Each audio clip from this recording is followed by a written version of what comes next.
habeen wanaagsan dhammaantiin kasoo qaybgalayaasha barnaamijka iyo martida oo ka mid yahay ustaad ibraahim waabadi iyo maxamed abubakar macalin. kulankan waa kulankeenii saddexaad ee barnaamijka la kulanka qoraaga. ustaad ibraahim waabadi iyo buuggiisa dhabar adayg ayaa inagu martiya iyo si guud majaalka uu ku dhex jiray arrimaha horumarinta nafta iyo wixii bugaagtiisa kale wixii nooga taaban doonaa iyo dhammaan mawaadiicdan qaabka uu garanaysa ugu tacalluqo ama uu ku dhex jiro. kulankan caawa waxaa labadoodaas ayaa inoogu martiya. wuxuu u dhici doonaa kulankani qaab wada sheekaysiya oo maxamed iyo ibraahim dhex mari doona. buugga dhabar adayg haddii aan ku horeeyo, buuggan wuxuu soo baxay 2020kii kahil press ahaan anaga soo saarnay. runtiina waan ku faraxsanahay wada shaqayntaas anaga iyo ustaad ibraahim naga dhaxaysay oo inaan soo saarno buugga dhabar adayg oo runtii kaani ahaan markaan akhriyey u qoran qaab ka duwan qaababka ay dadka u arkaan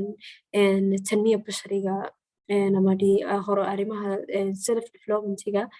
oo ah qaab ka duwan. runtii ibraahim baan u sheegayo waxaan markii koobaadan buugga akhriyay waxaan ka haystay aragti ka duwan tanaan iminka markaan akhriyay aan ka haystay oo qaab buu u qoran yahay tusaale 6 tallaabo oo isbeddel horseeda. markii aad akhridid tallaabooyinkaasna runtii si kastay ustaadku ugu yimaadeenba waa tallaabooyin meel laga dhaqaaqi karo oo qofku magaranaysaa uu wax ka bilaabi karo. waxba kusii dheeraan maayo, waxaan kusoo dhaweynayaa maxamed ustaad maxamed iyo ibraahim oo qayb ka ah martida caawa ah. si weynna magaranaysaa buugga wada sheekaysi iyo su'aalo iyo wixii ay inoogu talagaleen iyagaan soo dhaweynaynaa. soo dhawaada ustaad ibraahim iyo maxamed. waa dhownahay walaasheen khadiija, ilaahay ku barakeeyo. waana mahadsan tahay.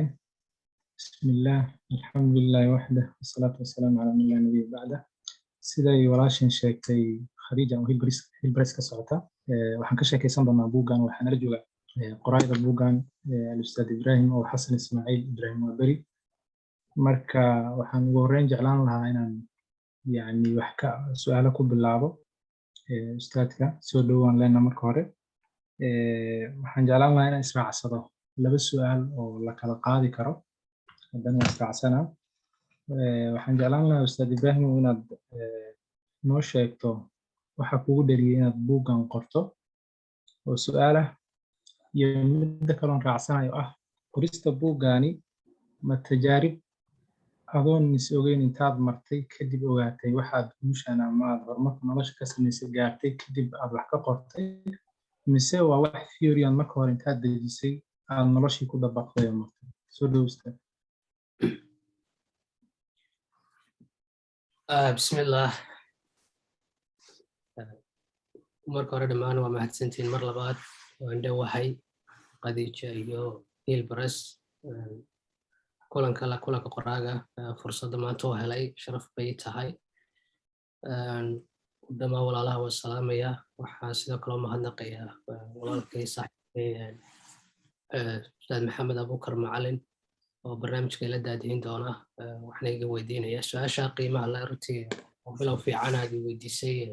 haddaan kusoo dhawaado.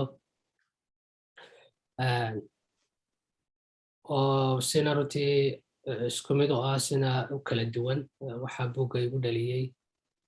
buuggu halku ka yimid iyo siduu aniga ila tacalluqo tijaaribtayda nolosha. buugga haddaan qaybta hore ku horeeyo, waxaan ognahay isbeddelku inuu yahay wax qofka bini'aadanka mar walba laga maarmaan u ah, oo qofkuna mar kastaba haddii aanu isbeddelin oo aanu si ku talagalah aanu isku beddelin iyo haddii kaleba mar walba waa kii isbeddelaya oo nolosha ayaa sidaa u samaysan. waxaynu ognahay qofku markuu dhasho isagoo yar oo marka calooshiisa xataa ku jiro marxaladaha uu maraya isbeddelka ku jiro, biyaha yar iyo cadka yar kasoo bilaabanaya marba alla subxaana watacaala qayb uu dhammaystirayo isagoo ilmo yar uu soo dhalanayaa maalinta ilmaha yar uu soo dhalay sawirka laga qaado 10 sano kadib ka laga qaado 30 sano kadib ka laga qaado muuqaal ahaan waa farqi weyn baa u dhaxeeya da ahaan farqi weyn baa u dhaxeeya khibrad ahaan farqi weyn baa u dhaxeeya marka nolosha iyadaa mar walba isbedelka u samaysan oo isbedelaysa adduunyada si guud isbedelka u samaysan oo isbedelaysa qofku wuxuu bedelaa oo wax ka bedelaa noloshiisa kale externalka ee ku hareeraysan ee gurigiisa leh maryihiisa leh intaasoo sheebo ayuu qofku bishii laga yaabaa inuu isku bedelo marka isbedelka mar walba waa laga maarmaan mid kugu socda mid aad keenayso laakiin runtii waxaa igu dhaliya wuxuu ahaa isbedelkan aynu macnaha weyn inoo samaynayo bini aadan ahaan horumar ahaan ee ah middan qofku uu dhanka horumarka iyo dhanka wanaagsan iyo dhanka wixii qaladaadee jira ama xumaanuu qofku ku jiro iyo riyooyinkiisa qofku uu leeyahay uu higsanayo sidii uu wax uga xaqiijin lahaa ilaa markan yarna riyooyin bayna higsanaynaa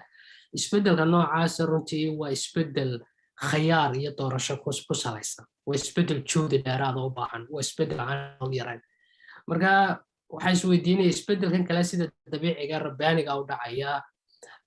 waa uun badweyn uun doon ku dhex jirta oo dabeetana doontaasun markaas hadday doonto bilaa naaquuda dabeeshu wada iska soconaysa laakiin midii uu qofku naaquuda isagu noqonayay oo isagu jahaynayay oo isagu juhdiga la imanayay isagu naftiisa uu la jihaadayay wuxuu doonayo raba uu ku riyoonayo uu hiigsan karayay waxa qaldan ee xun uu leeyahay waan iska dayn kari lahaa naftiisa ku kontroolay isbedelkaasi ma sahlanaa marka waa mid aan anigu u baahday waa mid hareerahayga aan ku arkayay buuggan iyo runtii bugaagta kale aan qorayba inta ugu badan naftayda kowka waxaan u qoray oo oon ugu qorayay inaan bal isweydiiyo markaad bugaagtii akhridan mawduucan kugu weynaado waxaad soo odhanaysaa marka aniga shakhsi ahaan qaabkii aan u doonayay markaad weydo wixiyo siyaabaha badanaa qoraagu buug u qoro waa laga hadlay isbedel oo siyaabo badan baa looga hadlay laakiin qaab baa laga yaaba inaad raadinayso oo sibaad waxu doonaysaa sidii waan heli waayey waan arki waayey marka adigay waajib kuu noqonaysaa inaad qortay marka muddo dheer buu runtii igu soo qaatay waxaa ka mid ahaa igu soo bilowday matalan haddaan su-aasha kusoo dhawaado markaan buuggii u horreeye qoray dhibaatada dhulkeena qaad iyo qabyaalad su-aal baa soo baxaysa waxan waa balwad dadka qaar baa kula 30 sanaan cunaya 20 sanaan cunaya sidaas kaga daaya ma din karaya mid baa koray sigaarkan maalin kastaan tuuraa subax kastaan go'aansada haddana ma din karaya qabyaaladii waynu ognahay dhibkay nagu hayso mushkiladda nagu hayso dadku waa ku dhaqmayaan horumarkeennii dhallinyaradeenii fakarkeennii haddana dadkii xataa kuwii ka wacyiinayay dadka ka wacyigelinaya baa weli ku shaqaynaya marka waa su-aal runtii su-aalaha ugu waaweyn noloshay soo maray wax la og yahay oo la dareysay dhibkeedii haddana dadkii raadinaya marka isbedelka juhdiga u baahan ee khayaarka ee doorashada ah ayaan runtii raadinayay maxaa fudaydinaya dadkuna biniaadamkuna runtii waqtigan maanta la joogo waxaan u baahnaa luuqadaadu fudud waayo waqtigan joogna waqti overwhelming macluumaadka iyo waxa laisku sheegaya aad u badan yihiin qaababka wax loo sheegaya aad u kadkan yihiin marka sida ugu fudud ee anigu u fahmi karayo islamarkaana markaan aan isleeyahay dad kale la wadaagi karays ayaan isweydiinaya marka isbedelka buga qaadkii qabyaaladda fikraddaas la soo bilaabtay qaadkii qabyaaladna waxaan bilaabay 2007 qoraalkiisa walow 5 sano qaatay oo 2013 aad daabacay marka la socday marka saas waa sidoo fikradda isbedelku ku yimid baahida igu keentay inaan isbedel u baahdo isbedelka adag ee juhdiga u baahan dariiqii loo mari lahaa ugu fudud oo runtii aan ahayn absolutely mid aan odhan karayo waa dariiq perfect oo sida laakiin aan isleeyahay uun waxa maadaama anigu arki waayey buug sidaa u qoran oo qaabka aan doonayo u qoran haddaan fikraddii aan helo in aan markaa naftaydina ku caawin karayo cid kalena ay ka faa'iidaysan karayso marka haddaan kusoo dhawaado su-aasha kale la xidhiidhaysa adiga sidee kuula tacalluqda tajaariibtaada nolosha taasi runtii aad ula xidhiidha oo waqtigaas dee aniga laftayda ku jiray struggle ah inaan riyooyin baan leeyahay iskuul baan dhiganayay jaamacad baan hiigsanayaa mustaqbal baan hiigsanayaa waxaan u baahanay qofkuna markuu uu yar yahay dadkeenana waxaynu ognahay 70% in ka badan ay wuxuu qofku u baahanayaa haguu u baahanaya ciduu wax weydiiyo u baahanaya waa runtii waa arrin aad u muhiima dad badan waxaa laga yaabaa marka u horeysa barbaarintooda in amba beecadii kusoo koreen amba gurigii ay kusoo koreen in laga yaabo gacan badan iyo wax badan loo iftiimiyo nolosha wax badan layskugu toostoosiyey oo dabeetana qofkaasi uu keliya dariiqa loo jeexayo u maray laakiin waxaa jirta sidan u badannahay dadkeen wax badan isma dhaamaan wax walo kasta inagu cusub marka inuu qofku isagii waxay noqonaysaa uu kolba gidaar ka soo go'o marka waa su'aalahan goor hore runtii anigoo yar isweydiinayay inaan waxaan doonayo amba waxa balwadaan leeyahay xun aan iska dhaafi karayo waxa wanaagsanaan jecelay ee akhrisku ka mid yahay runtii akhrisku waxyaabay ugu banaayiin ka mid ahaa anigoo aad u jecel xilliga qoraalka qaadka ka fikiraya ayuu akhriskaygu haddana aad u liitay marka laga tago sidaan u badannahay arrimaha iskuulka iyo imtixaanaadka mooyaane marka aadna waan u danaynay marka waxaad wanaagsanaa doonaysid oonad samayn karaynin qaabka aad u maraysa aanad garanaynin iyo wax liita oo aanad iska dhaafi karayn oo dadka cudurdaar ka dhiganaysid ma dayn karin marka tajaarib shakhsiga iyo halgamkaa nololeed markii damaan qurbaha imid waxbarasho dalka Masar iyadana ay ugu sii weynaatay su'aalahaasi oo family iyo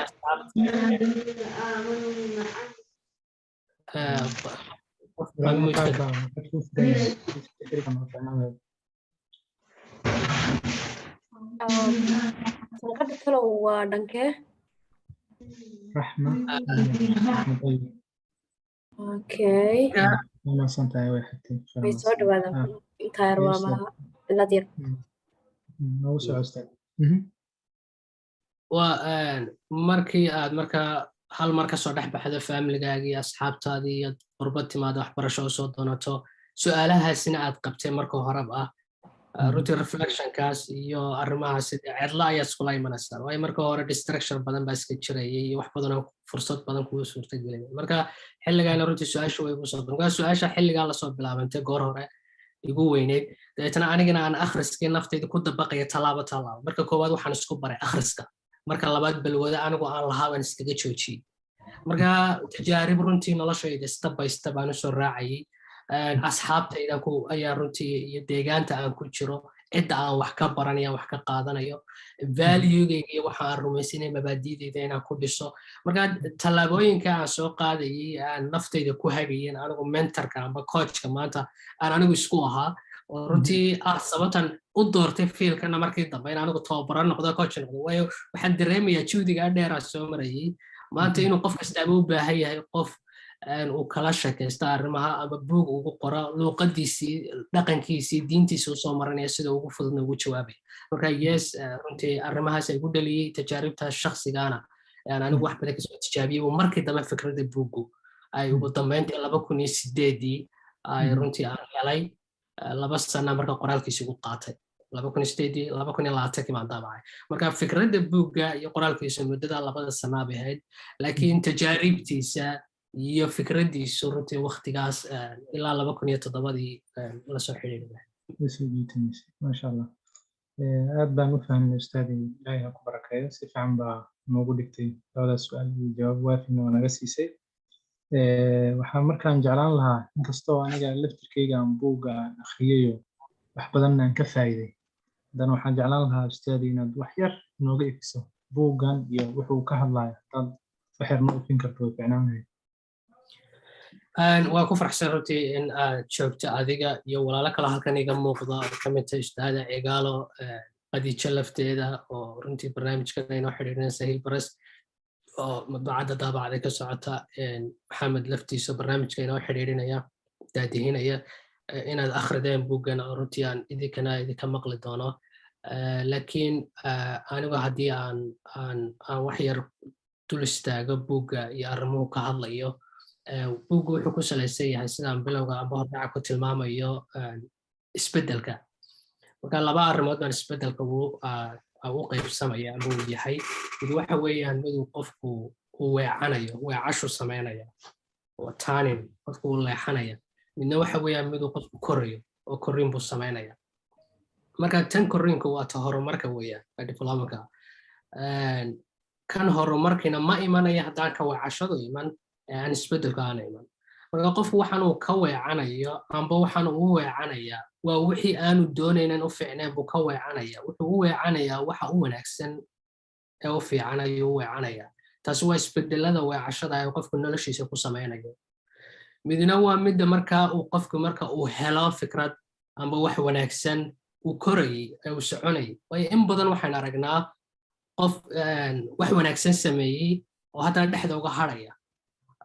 amba halka ku joojinayo wadi kareen amba dib u dhiganaya markaas sidee wax loo joogteen karaya wax loo horumarin karaya horumarkaasi runtii waa middan qofka uu ka bilaabanayo ee u baahan ee qoyska u baahan yahay ee shirkadda u baahan tahay ee qaranku u baahan yahay ummadda u baahan tahay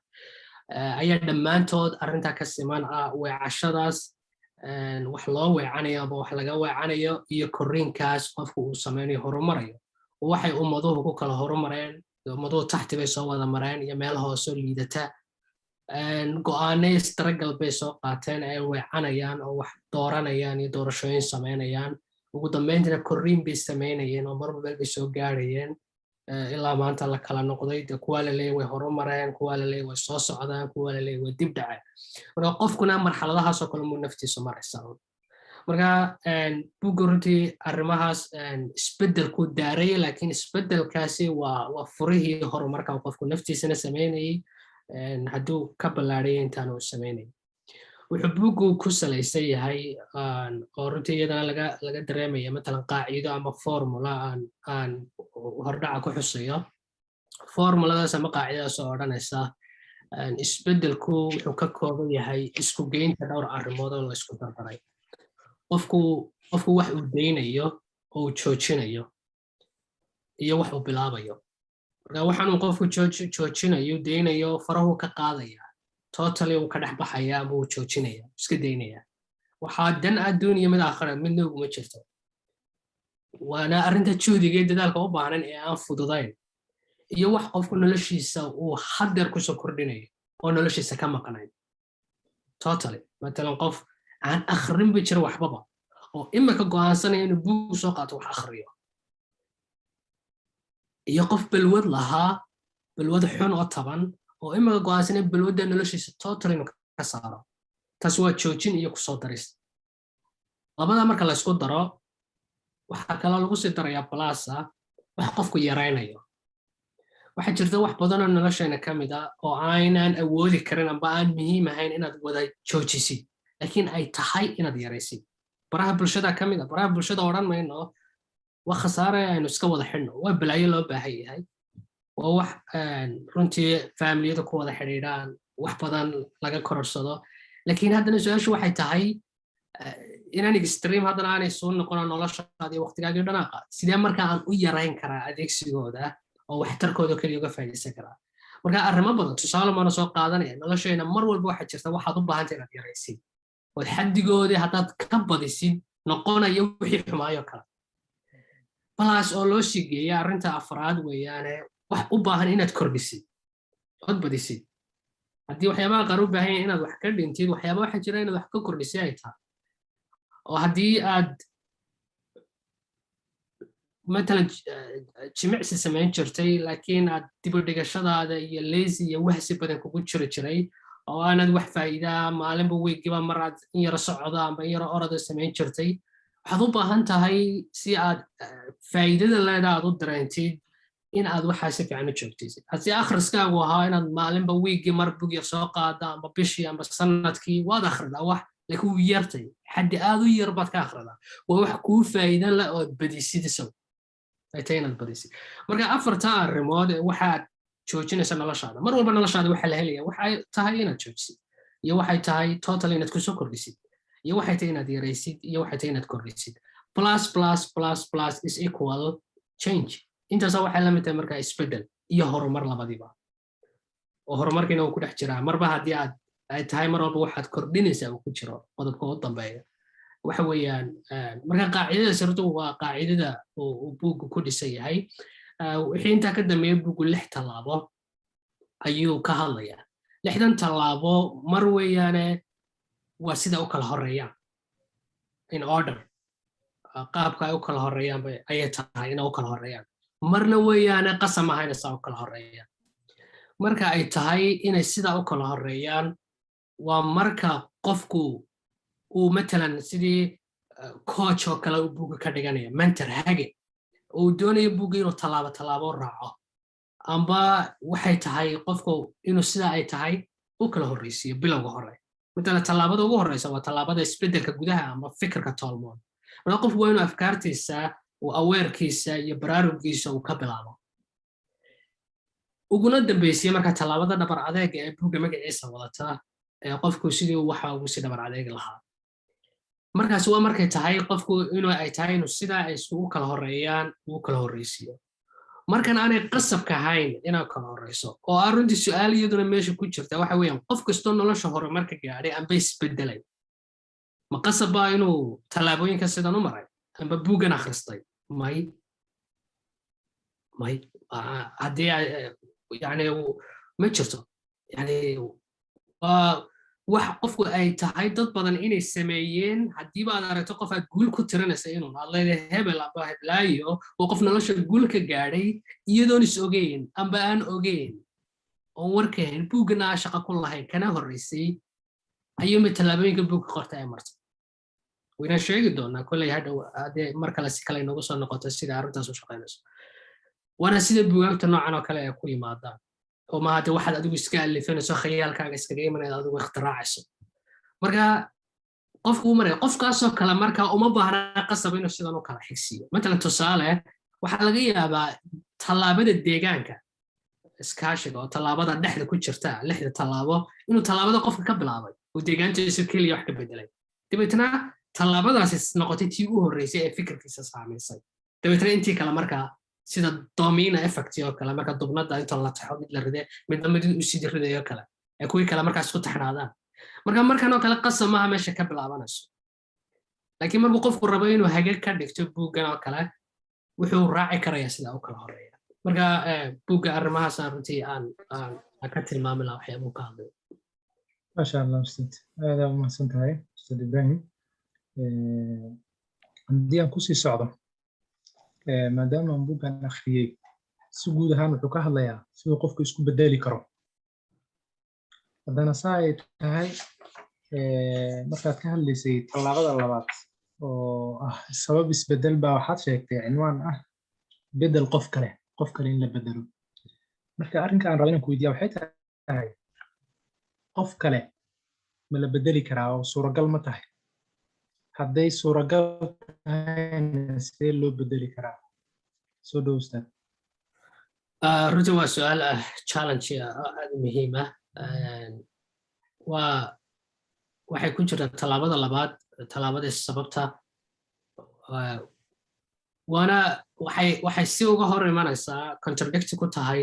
buugga gebigiisa mabdigiisa wuxuu ku dhisay qofku siduu naftiisa u bedeli lahaa inuu qofku isagoo naftiisa bedeli karayo iyo sida aayadda qur'aanka ilaahayna leeyahay ilaahay cidna wax kama bedelo ilaa iyagu nafooda wax ka bedelaan weyaan marka haddana halkan waxaa ku qoran sidoo qof bedel qof kale naftiisa marka sideeba qof kale naftiisa wax u bedeli karaa marka arrintani waxay suurtagal ku tahay oo isla allah subxaana watacaala dee diinta u noqono oo qur'aanka ilaahay inugu sheegayaa inuu ilaahayna leeyahay wax kasta sabab baanu samaynaa marka yes iyadoo qofku ay tahay inuu isagu ay tahay qofka isbedelaya oona qofna qof kale bedeli karay ayaa haddana asbaaba nolosha jiraan marka haddii aad sababtii noqoto qof kale waad bedeli kartaa sidee markaas sababta maxaa ka mid a way badnaan karaan laakiin arrimaha aan xusay waxaa ka mid ah asbaabahaasa ducadaa ka mid ah oo iyadana nebiga sal alay wasalam inoo sheegay diinteenu inoo sheegaysa mar walba in qofka weliba ducooyinka ugu badan la aqbalo ay ka mid tahay ducada qaybka qofku walaalkii isagoon ogeyn si ikhlaas ugu duceey amba ilmahaagii ood la ildaran tahay ood khayr la rajaynaysid amba lamaanahaagii nolosha amba walaalka amba saaxiib aad leedahay in aad si ikhlaasa ugu ducaysid waxaa dhici karaysa in ducadaasi sabab u noqoto isbedelkiisa marka adigii qofkii maad bedelin weli qofkii isagaa naftiisa mas-uulka isbedelay laakiin sabab badan noqotay siyaabaha kale qof kale wax uga bedeli kara waxaa ka mid ah saamaynta influenceka waxa loo yaqaano oo ah runtii arrinta ah in ay isku mid noqdaan weliba arrintana barbaarintoo kale marka laga hadlayay marka guurka laga hadlayay marka macalinimo laga hadlayo siyaasadda marka laga hadlayo arday macalin iyo ardaydiisa arrin aad u muhiim marka qofkani horta waxaan uu doonayo marka horeba qof inuu ka bedelo horta isagu ma ku sifaysan yahay maanta waxaan arkaynaa iskuuladeenna macallimiin qaad iyo sigaar cunaya maqaaxida public la fadhiisanaya ardaygiisana aan ogolan inuu sigaar ku arko waa ciqaabaya marka macallinkan uu jecel inuu ardaygiisa bedelo niyad ahaan aad buu jecel yahay mana arko xataa ilmihiisa aabba qaylayo ilmihiisa iyo yaroo 5 jir amba 10 jir hadduu sigaar la soo gala muraad dilaacayo eryanay wuu ogyahay inuu wuxuu yahay ilmihiisa lama rabo laakiin isaga laftiisa cunaya haddii siyaasiga amba qof kasta oo mas-uula amba qofka ilmihiisa waxaan ugu sheegayo ugu horan akhris baad qof la jeceshay ilmahaagu inuu wax barto rabaa quraan baad la jeceshay ilmahaaga inuu akhristo gurigan quraan lagama akhriso gurigan maktabada kuma samaysna gurigan buugaag lama keeno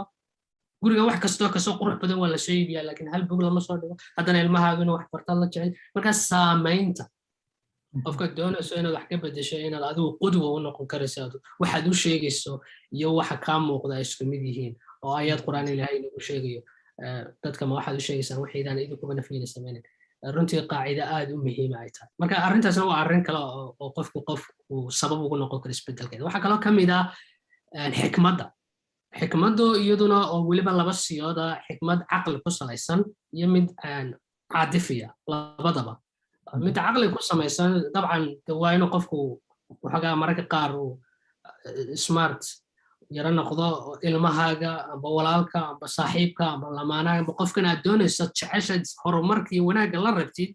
inaad adeegsan kartid khidad aad ku caawin karaysid arrimaha inuu iska bedelo oo aanad emotion iska noqon maxaad saa u samaysaa canaan tan emotionka intaad ka gudubto inaad caqli adeegsato ood xikmad adeegto xikmadda caadifiga waxaa ka mid ah in aad emotionkaagana xakamayn karaysid isla taasi aad ugu dhowdaa qofka kalena aad uga taxadiri kartid xaalaadka ku jiro iyo siduu yahay aad fahmi karaysid oo waxa emotional intelligence-ga loo yaqaano caadifiga marka waa laba caqli oo midna xagga emotionka iyo midna xagga maskaxda iyo caqliga uu yahay marka in arrimaha iyadana aad looga taxadiraa waxay wax badan qayb ka tahay waana arrimaha hogaamiyeyaasha iyo runtii ay tahay inay ku sifoobaan oo u yeesho marka arrimahaasaa ka mid ah siduu qofka loo bedeli karayo maasha allah ustaad aad u mahadsan tahay wax badan baan kala dhex baxnay oo saameyntii qofkii wax laga arko iyo qaabka qofka wax loogu sheegayo laftirkeeda isticmaalka xikmadda iyo ducada iyo aad baan kaaga mahadcelinaa jawaabtaas waafiga ah ustaad ibraahim haddaan kusii soconno barnaamijkeena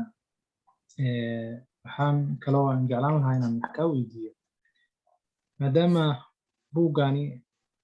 qiimaha badan oo si guud ahaan ka hadlaayo muxuu ahaa horumarinta nafta iyo sida lagu gaari lahaa maadaama uu ka hadlaayo waxaan jeclaan lahaa inaan wax ka ogaano ma jiran horta caqabado qofka horumarka u diidi karaba ama ka hor istaagi karaa hadday jiraanse maxay noqon karaan waxaa nooga iftiin karta ustaad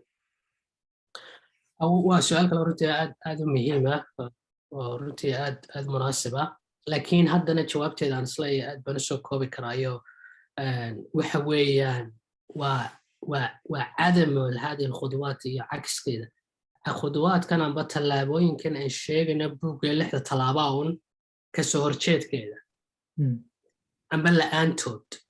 أي عقبة نقولها يعني هو متكم دارنتي وكان سيدا وقف ضان سلنا أو شيء عن سلايا شخصي عن لكن ويشارك العقبة كلا بدني مثلا تصالة حدي طلابة كم عن سوق هذا وطلابوين كان متكم دار tallaabada u horeysa tallaabada labaad midna sababta weeyaan haddii sababtaasi aanay jirin oo aanay kuba muuqanba sababtaad isku bedeli lahaydba haddaanay kuba muuqan ka warradaa macnaba kuu samaynayn inaan buug akhriyo inaan waxaan barto cilmigan barto inaan qaabkan dadka ula dhaqmo inaan balwadan iska daayo inaan hiigsigan iyo riyadayda saan u sameeyo inaan dadaalka noocana sameeyo haddaanay macnaba ii samaynayn ka waran sababteeda maadeen معنيه صوتها كامقة وعقبت سادة قفكن marka arrin baa ka horeynaysa arrintaas oo iyadana laga yaabo hadii si kale nagu timaado shaydo go'aanka kale waa talaabo weeyaan hadii aad dib u dhigashadaadu badan ka war dib u dhigashadu waa mid kamid ah cakiska aan oran karno ku sheegi karna go'aanka cakiskeeda oo kale oo aad leedahay waxaan waan doonayaa inaan sameeyo laakiin berri saadama mustaqbalka maanta roob baa da'aya maanta saaxiib baan la kulmaya maanta maalin kasta expression cudurdaar yar oo nooc kale aad la soo toosiso caqabadaada u weyn waxa weeye inaanad go'aanba qaadan karin go'aankuna maaha waxa waan samayn doonaa go'aanku waa ficil sida buugana ku xusan waa ficil go'aan macnaheedu waa qaraar kelmadda carabiga qaraar qadaca weeyaan soomaali xataa u fiirso go'aan baa waa go'aan wax la goyn waa ficil يعني مرة هذا جوان قات وأنا رصع على تلاعب لكن هذا مالك استفاد جوان بقات بوجو كلا حيوان كويس يا حكم إننا صاحبنا يبرر السجار عبي شران لا تعال استي نبغى كمان تسكديسي والله هو سكدين كروي جوان قات بقول شربان جوان قات بقول شربان جوان قات تسكدين كروي إذا بقول كجرب وتكون في كرتونين تسكديسي مرة جوان ما قات وهذا جوان قات له سجار كمان تطور لا يبقى قدام لا مرة go'aankii oo la fahansanayn ama qofku aanu qaadanin oo daciif ku yahay waa caqabad kale marka dhammaan tallaabooyinka cakiskooda ayaan isleeyahay waa caqabadaha ka hor iman ما شاء الله أستاذ جزاك الله خير أدبان حاجة ما دارين أستاذي waxaan markaan jeclaan lahaa anagoo programkeena ku soconayna inaan buug xoogaa wax yar ka weecdo su'aal ka yara baxsan inaan wax ka weydiiyo maadaama aad si guud ustaadii aad ku foogan tahay oo ku mashquulsan tahay kana shaqaysan oo barana tahay quraanna ka tahay mawduucyadan tanmiya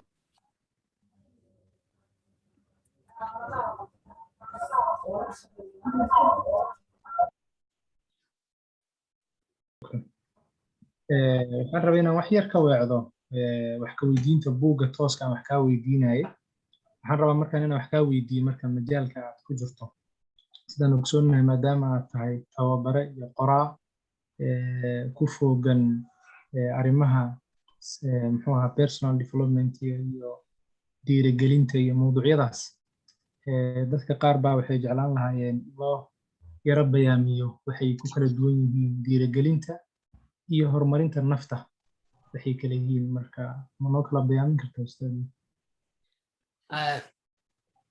waa su'aal runtii waxaa weliba aan kusii dari lahaa iyo si guud mawduuca horumarinta aadanaha ama tanmiya bashariya iyo horumarinta nafta iyo dhiirigelinta waa dhab runtii waa su'aal waqtigeedii joogta waayo inaga ahaan Soomaali ahaan waa majaal runtii nagu cusub oo aan nagu badnayn nagu badnaa laakiin waa majaal runtii la oran karo wadamada reer galbeedka horumarkooda la bilowday waa majaal falaasifadii iyo raggii afkaarta waaweyn ka soo curin jireen runtii la soo bilowday weeyaan laakiin majaal psychology-ga iyo cilmiga kala faraha badan oo dhan qayb ka ah laakiin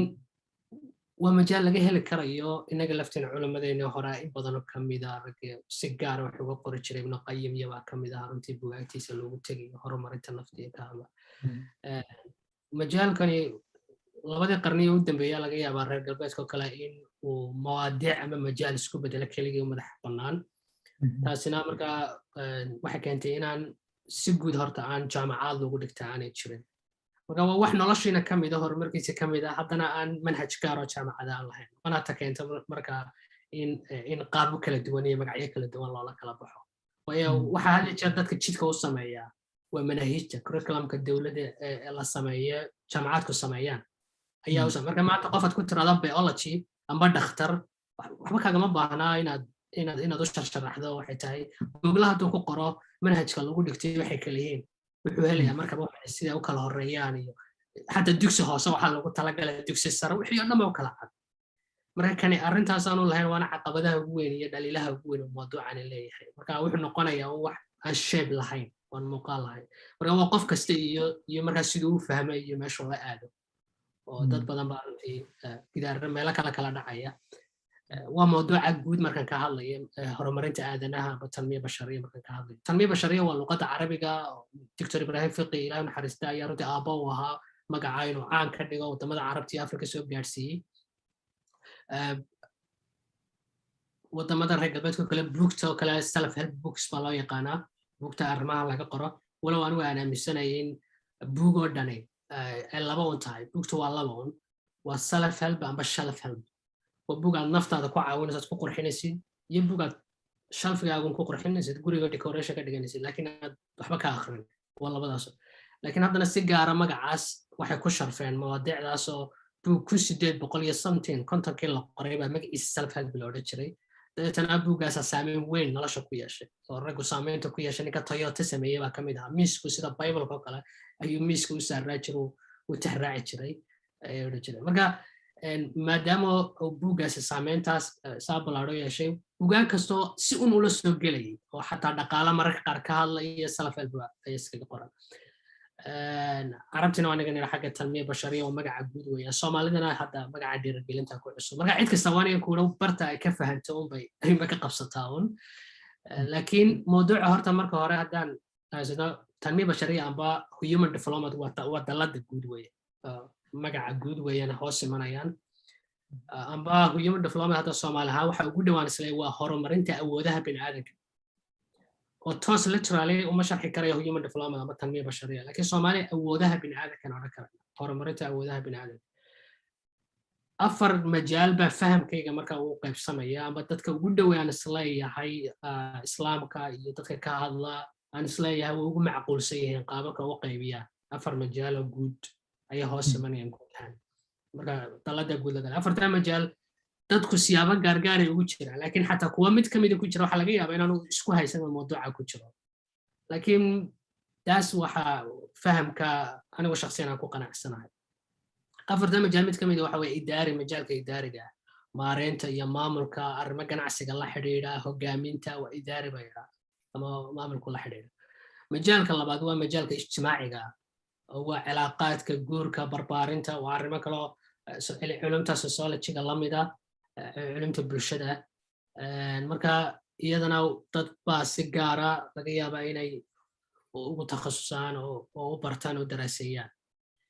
tiirka kale ama majaal kale weyn waxa weeyaan majaalka mihaniga ama professionalka sida macal tababarida iyo horumarinta macallimiinta saxaafadda marka in hadii jeer wada aragto ama seminar ama tababara lagu horumariyaa ka duwantana iskuulada lagu dhigayo marka waa qaabka horumarta bini'aadanaha ay soo gelisay marka iyaga inta badan waxa ku taxalluqo u gaar hay'ad gaar ah ama hay'ad dawliya ayaa laga yaabaa inay bixiyaan marka waa majaal gaarkiisa isaguna u taagan oo dalada hoos imanaya arrinta afraad ee ugu muhiimsan ee intaba centerka oo ah heartka wadnaha oo ah sidaan anigu ku qanacsanahay ayaa waxay tahay ama aan aaminsanahay inay tahay horumarinta nafta personal development waayo waxaan dhexda u gelinayaa tiirka ugu muhiimsan ka dhigayaa saddexda kalena inta kalaan xusnayba iyadoo bay ku shaqeeyaan مثلا هوجامنا حتى كاس هوجامنت wax kala ma hogaamintu waa personal development way buugan laftiisa hadda dabaradeed waa buug hogaamineed weeyaan muxuu ka hadlayaa isbedel iyo horumar buu ka hadlayaa hogaamiyaha shaqadiisana wax kala ma hogaamiyaha shaqadiisu waa inuu wax bedelo waxna horumariyo haddii inta sameey waayo magaca hogaamin ma yeelanayo magacyada kale u qaadanaya maamul uu noqon karaa madaxweyne uu noqon karaa wasiir buu iska noqon karaa boss buu noqon karaa asama inuu hogaamiyo ka tago laakiin hogaamiyaha tolmoonay doonaynaa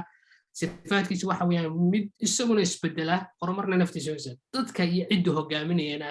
isbedel iyo horumar horseed hadaan wax dhaqaajinayn waa inuu movement jira hadaan wax dhaqaajinayn hogaamiye ma aha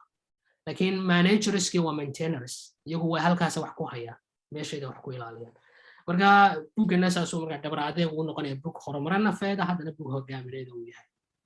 marka qaybta marka horumarinta naftu waa centerkii weey horumarinta naftu marka waa qayb sidoo kale aad u ballaaran oo iyada lafteeda majaala kale oo si qaybsamaysa oo dad gaar marka laga yaabo in qaybo gaar ah ay takhassus yihiin si gaar ah u xiiseeyaan oo mesela qayb maskaxda ah waxyaabaha aqoonta fikirka creativity-ga marka la xiriira qayb physical ah nutrition-ki caafimaadka waxa la rabtaa qof la leeyahay personal trainer waa maxay maha personal development guud laga ma hadlayo waa qof coach xagga ciyaaraha fudud iyo gymka iyo meelaha dad ku tababara oo qofka marka styleka caafimaadka iyo cuntada iyo sida loo hurdada iyo waxa ka saxa personal trainer marka waa qaybta physicalka caafimaadka qaybtan waxa soo gelaya financial ama personal financial qofka dhaqaalihiisa uu maamulo la horumar lahaa entrepreneurship iyo arrimaha la xiriira waxa soo gelaya soft skills oo marka barta marka buuda ay u sii dhimatay u sii muhiimsanaa toolkii amba hubkii lagu dagaal galayay weeyaan oo soft skills waa xirfado fudud waa xirfadaha nolosha maanta aan baranaa laba boo qaybsan waa xirfado hard iyo xirfado soft skills kana personal development iyo culumtan baa lagu bartaa marka soft skills runtii maanta iyaga ka muhiimsan hard skills waayo hard skills haddaad tahay oo hard skill barato waxaad sidoo kale weli u baahan tahay soft skills laakiin mararka qaar soft skillska keligooda kugu filan karaya hard skillsku waa shaqooyinka gacanta laga qabto shaqooyinka gacanta laga qabto ee aad wax iska gaarayso mar walba waxaad u baahan tahay inaad taqaano xirfadaha naftaadii iyo dadkii kale cilaaqaadkii kale aad kula dhaqmayso iyo shaqada lafteeda aad ku horumarin lahayd taas waa soft skills wana tan la underestimate garaynaya in dadka runtii aad loo dareensaneen runtii aad tan kalena u adeegsan karaysid marka waa hubkii amba toolskii aad ku horumarinaysay xirfadahaasi guud ahaan majaalada kale soo sheegnay haddii dhankii marriage-ka tahay haddii dhanka guurka cilaaqaadka haddii barbaarintii tahay haddii hogaamintii tahay haddii dhankii professionalka tahay haddii dhank kulligood waa xirfadahaas ayay ka wada cabayaan ceelkaasay ka wada cabayaan xirfadaha nolosha personal development marka saasoo markaa personal development uu yahay tiirka ka mid ah tiirarka guud ee horumarinta awoodaha aadanaha islamarkaana uu sii yahay heartka ama centerka iyo muhiimka waana shay aan aaminsanahay inuu runtii qofna ka maarmi karin qof kastoo horumar sameeyana amba buug ha ka akhristo qasamaayno buug ha akhristo qasamaayno coach helay qof ma tababar qaatay intan buu sameeyay qofka kale ee meel kale ka marsanayana waa uun sida dadku had iyo jeer ay ilmahooda amba qofka wax u barayaan ay guusha ula jecel yihiin inuu isbedelo ula jecel yihiin si dad badan buu u gudbinayaa marka in la helo cid professional waqti gelisay oo si gaar ah ugu takhasustay waa runtii arrimaha soo koobaysa oo focuska iyo diiradsaarkii soo yaranaysa soo gaabinaysa weliba waqtigan lagu jiro masamankan lagu jirana baahideeda xooggaa leh aad iyo aad waayo waqti waxaan ku jirnaa su-aashaanaan rabin inaan ku dheeraade runtii wahmi badan jiro dadka aanay kala garanayn jahligu laba u qaybsamaa oo waxa weeyaan mid badan iyo mid daran berigii hore jahligu u badnaa laakiin muu darnayn maanta jahligu ma badnaa dadku macluumaadku aad u badan laakiin jahligu u daray maanta yani jahliga jira wuxuu ka xanuun badan ka daray kii beriga hore jiray sababtoo beriga macluumaadkii xogta iyo aqoonta iyo qofka jahligiisu way isla korayeen qofku wuu ogaa waxa uu jaahil ka yahay waad ogeyd waxa aanad garanayn maanta dhibka jira waxa laga yaabaa qofku inaanu garanayn wuxuu jaahil ka yahay inuu isku haysto inuu garanayo because macluumaadku waxay ka dhigan tahay in macluumaadkii xogta farabateen oo dadka dhex quuseen marka jirkii bay dadka ka qoyeen laakiin gudihii waxa laga yaabaa inuu dhaco waa qofka adduunka macluumaadka yaalay oo dhan xogta yaalay oo dhan wuu garanayo laakiin wuu ku dhex jiraa tushu ka qoyeen adduunka macluumaadkiisu dhan uma baahnayd wax gaar aad uga baahan tahay oo noloshaada iyo dadkaad ku anfici karayso bal iska daa tiisa gaarka ah xataa kuwii kaloo dhan buu ku dhex jiraa haddana gudihiisa waxa laga marka qofku wuxuu isku arkayaa marka inuu yaqaanaa wax kasta ama fahansiiyo marka waqti xaadirka maanta maalin looga baahi badayay runtii qof yar qof wax bartay qof bilowa qof kaste meesha uu maraya ayuu uga baahan yahay cid xigta buugu ka akhristo tababar ka qaato iyo noloshiisa inuu horumar joogtaa u sameeyo meel kastuu marayo way qof odhan kara qiimaan gaari ma jiro qof odhan kara inuu isbedel baan ka maray bini'aadanimada oo mahaba kama mid aha bini'aadanimada bal waxaa la yidhaahdaa noolaha dhan marka la isku daro noolaha ilaahay abuuray makhluuqaadka bini'aadanku waa ka ugu yar ee awooddiisa halka ugu badan ka isticmaala waa ka ugu yar noolaha badankiisu majority xataa dhirtana ku daro karaankooda ugu sarreeya adeegsadaan awooddu ilaahay siiyey bini'aadanka marka laga tago marka iyadoo arrintaasi jira sababtuna waa khiyaarka ilaahay ku karaameeyey bini'aadanka oo doorasha bini'aadanka la siiyey aakhiradaadii adduunkaagaba meeshaad gaarayso is abtiyi baa la yidhi adiga ku taala laakiin waa lagu sheegay mar walba inaad heshoon ciddii aad wixii aanad garanayn weydii baa lagu yidhi ciddii garanaysa adiga kuu taala inaad gacmaha laabanaysid iyo inaad u dhaqaaqaysid ficilkii la imanaysid mid adiga ku taala marka bini'aadanku waa ka ugu hoose bal 50% xataa kama isticmaala awoodda ilaahay siiyey laakiin noolaha kale doogga yara dhirta ee gurigaaga ka soo baxa odhan maysid dooggan waxaan ka rabay inuu tufaxii dhaco sidaasuu awooddiisii ugu badan ku socday shaqadiisina uu gutay inaad ku indhadogsatay guriga kuu qurxiyo yani karaankiisa ugu badnaa uu isticmaala bini'aadanku laakiin kumana dhadhawaa marka waayo qofka odhanayaan waan ka maarmaya inaan ishorumariyo amba horumar nafay waa kugu soo wareejiyey maxamed aad u mahadsantahay ustaad ibraahim aqoon badan baa kaa kororsan baarak allahu fiik waxaan kusoo dhaweynaa walaashan khadiija oo ka socota Hillbrise aad baad u mahadsantahay maxamed runtii wada sheekaysi qurux badan oo aniga laftarkayga ay iiga baxeen wax badan oo iga daahsoonaa oo buugga sanad ka hor baan akhriyay laakiin mar walba oo ma garanaysaa qof akhriyay ama qofkii qoraaga laftarkiisa aad la kulantid waa mar walba waa wax kale kaaga sii iftiimaan marka runtii waxyaalo cusub baaba iga iftiimay caawa buugga aad baa runtii u mahadsantihiin maxamed laftarkiisu waa qof ka mid ah akhristayaasha buugga si gaarana uu ustaad ibraahim uu usoo xushay marka maxamed laftarkaagu maadaamaad buugga akhriday inaad bal adiga laftarkaagu aragtidaada aad noo soo koobtid iyo qaabkaad u aragtid iyo wixii aad kala kulantay baan jeclaan lahaa kusoo dhawow mahadsanid walaashay khadiija waa mahadsan tahay buuggan maasha allah horta waan akhristay waana buwaagta aan ka helay buu ka mid yahay oo mudan weliba qofku inuu ku noqdo siduu ustaadka sheegayba buuggani magaciisa waa dhabar adeeg wuxuu ka hadlayaa marka 6 tallaabood oo hadduu qofku raaco oo horumar naftiisa u samayn karo horumar wanaagsan naftiisa gaarsiin karo 6daas tallaabood mid ka mid ah ayaa buugga loogu magac daray oo tallaabta ugu dambeysa ah dhabar adeeg marka intaanan tafaasiisha aanan sii gelin waxaan ka sheegi rabay markaan buugga akhriyey waxaan ka dhex fahmay oo ka dhex arkay in 6dan tallaabood uu qoraagu ka hadlaayo laba loo kala qaybin karo ama laba loo kala dhigi karo qaybta hore labada tallaabood ugu horeyso waxay ka hadlaysaa muxuu ahaa isbeddelka gudaha nafta isbeddelka gudaha qofka ka imaanaya bay ka hadlaysaa afarta tallaabood oo kalena waxaa waaye waa wixii suurtagal ka dhigayay isbeddelkan qofka ku dhashay marka labada tallaabood oo hore waxyaabaha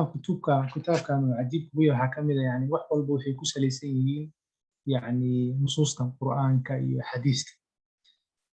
ilaahi subxaana watacaala wuxuu noo sheegay in allaha laa yugayiru ma biqowmin xataa yugayiru ma bianfusihim ilahay inuusan qolo bedelin ilaa iyagu waxa maa fi lanfus haddaysan isbedelin inaysan ilahi subxaana watacaala bedelin marka isbedelka iyo horumarka la sheegayo qoraagu la rabo ummaddiisa iyo bulshadiisu waxay ka bilaabmaysaa qofka gudihiisa inuu asaga isbedelo marka labada tallaabood oo hore marka tallaabada koowaad uu u bixiyey muxuu ahaa fikir wax ku ool ama fikir tolmoon waxay ka hadlaysaa yani muxuu ahaa qofku inuu habdhaqankiisa inuu wax ku dhaqaaqo wax sameeyo waxaa ka horeysa in habfikirkiisa wax iska bedelaan marka habfikirka qofku wuxuu iska bedelaan inay wax ka maqan yihiin waxa wanaagsan waxa markuu ogaado ayuu habdhaqankii iyo falkiina bilaabmaya marka qodobkaas markuu joogo waxyaabaha uu ka hadlayo waxaa ka mid ah qofku wuxuu u baahan yahay fikir wanaagsan inuu helo meeluhu usoo mari lahaa uu ka heli lahaa buu kaga hadlayaa wuxuu ka hadlayaa heerarka fikirka ayuu ka hadlayaa wuxuu ka hadlayaa laftirkeeda awoodda fikirku leeyahay fikirka wanaagsan awooddiisa ayuu ka hadlayaa taasi waa tallaabta koowaad tallaabta labaad oo ah sababta isbeddelka qof walba oo marka rabo inuu isbeddelo oo fikirkii ku dhashay waa inay jirtaa marka sabab maxaa isku beddelaya maxaan ka faa'iidaanaya haddaan isbeddelo maxaan gaarayaa marka haddii sababka qofkaas ay xoogan tahay oo isbeddelkaas u rabo waxay u badan tahay shaygaasi inuu hirgeliyo joogteeyana haddii sababku uu sabab daciifa iska yahay inuusan sii joogteynin way dhici kartaa inuusan hirgelin way dhici kartaa marka sababtuna waa qodob muhiim ah ayuu labadaas kaga hadlay ma rabo qodobada kale inaan akhristayaasha ka dhabjiyo laakiin magac ahaan haddaan dul maro labada tallaabo afarta tallaabada xigta oo aan dhahnay waa wixii suuragelinaya isbeddelkaas gudaha waxa waaye waa go'aan qaadashada iyo deegaanka isxisaabinta iyo dhabar adeeg marka go'aan qaadashadu ustaadku waa siduu sheegay waa fal waaye qofku markuu go'aan qaatay waxaa la dhihi karaa go'aan qofkan qaatay waa markuu falki haayo hadduusan falki haynin qofkaasi go'aan ma qaadan weli fakar iyo riyo ku jiraa deegaanka iyo isxisaabinta iyo dhabar adeeg marka ma rabo inaan akhristayaasha kaga sii faahfaahiyo laakiin qodobka ugu dambeeyo ayaan wax yar isdul taagayaa oo ah dhabar adeeg oo ah meesha buugga magaciisa uu ka yimid sababta magaca buugga u qaatay anigu waxaan isleeyahay sidaan u fahmay qodobkani muhiimadda uu leeyahay iyo waxa kaloo dhan inuu furo u yahay haddii qofku isbeddel ku yimid gudihiisa oo deegaan helay wax fiican sameeyey haddii laakiin qodobkan dhabar adeega ah la waayo waxa oo dhan ma noqonayaan wax miro dhala oo socda ma noqonayaan marka waxaan dhihi karnaa waa furihii dhan waa lafdhabarkii waaye dhabar adeegan marka waxaan ka wadnaa inuu wuxuu qofku joogteeyo u sabro u dhabar adeego uu wado arrintani marka waxay ku salaysan tahay qoraagu uu kitaabkiisa ku xusayaa xadiiska nabiga sallallahu alayhi wasallam ee ahaa ahabbu al-a'maali ila allahi adwamuha wa in qalla aw kama qaala alayhi salatu wasalam ilaahay agtiisa waxaa loogu kalgacayl badan yahay acmaasha kuweeda la joogteeyo haba yaraadaan ilaahay subxaanahu wa ta'aala agtiisa badnida muhiimka ma ah waxaa muhiimka ah waxa la joogteeyo haba yaraadaan haddii doonaan marka wuxuu ku salaysan yahay marka xadiiskaas buu qodobkan ku salaysan yahay waxaana la mid ah kitaabka oo dhan iyo qodobadoo dhan baa sidaas nusuusta ugu salaysan marka waxaan jeclaan lahaa inaan kusoo khatimo marka qaacidadii ama formuladii uu ustaadka Cadaale ka dhawaajiyay ahaa isbeddelkan aan ka hadlaynay dadka la rabno inay gaaraan wuxuu ka kooban yahay sidoo qoraagu sheegay baa 4 shay oo la isku geegeeyay baa isbeddel qurxoon lagu heli karaa mid waxa waaye wax cusub la bilaabayo qofku wax cusub bilaabayo way jirayaan wanaagsan midna waxa waaye wax qofku aan wanaagsanaynin uu joojinayo waa qodob kale iyo mararka qaarkood qofku waxa laga yaabaa tub toosan inuu ku sugan yahay wax fiican hayo laakiin waxaas u baahan in la sii kordhiyo la sii geeriyo taasina waa shay kale shayga afraad uu isbeddelku ka kooban yahay waxa waaye in wax la yareeyo waxyaabaha qaar in qofka dhimo uu yareeyo marka intaas la isku daray waxay noqonaysaa isbeddelka marka kitaabku waa kitaab muhiim ah oo marka qofkana horumarinaya qofku markuu horumariyana siduu ustaadka sheegay uu ku dhaqmo waxa uu ilaahay baray ummadiisana ay ka arkaan dadka ugu yeeri karo bulshada inay ku horumari karto marka meeshaas baan uga baxay ma raba inaan intaas ka badan sii galo ama sintiin aad baa umahadsantahay maxamed iyo ustaad ibraahimba si gaara maxamed falanqaynta quruxda badan ee buugga nooga samaysay kolba akhristayaashu way badan yihiin halkan caawa dad 30 gaaraya inala jooga runtiina waxaan dareemayaa inay dadku mawduucan ay baahi badan u qabaan ustaadkana si gaara loo sii banaynayo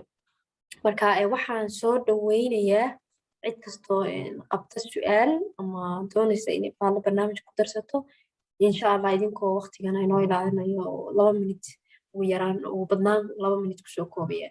waxaan soo dhaweynayaa hodan oo gacanta taagatay hodan soo dhawow mid iska qaad aan mid ka qaado 1 minute soo dhawow hodan السلام عليكم ورحمة الله وبركاته. عليك السلام هذا صدو. ومحسنتين ولا لا أستاذ كان عادي هذا أقوم هاد علينا علم كان مردو يدهني لبع شكور بان هلا مسي هبين هورا هلا هاد بنو إلى لنا وقتي الحمد لله وحن لها درسي لها لبض ويك عن مرقاته اللي جاسو كله وان كسو دورتين ما عرفت نصيب يشتو كسو قيب قلو هذا أنا قفر حسنا هاي بارك الله فيك علي هاي إنا يعكديجو بوجا ميد بركة بدن أو تياب بدن كسو بحضو يعني هدفك قراءة هدف كيس إنه إلهي وافجيه أو دات بدن أفعاله وجرجينا يا سعيش إذا وحيت هاي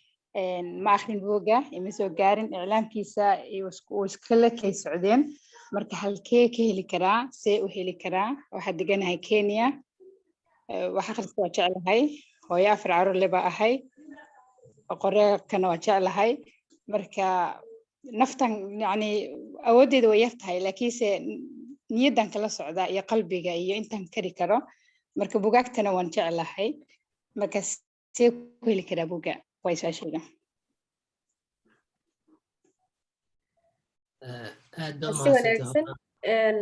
سؤالها إن المرس راسنا كورن أستاذ. بس ما ينكر إن شاء الله. أوكي وحن شو دوينا إني كنا بشير صوم نسوق أن بشير شو دويو.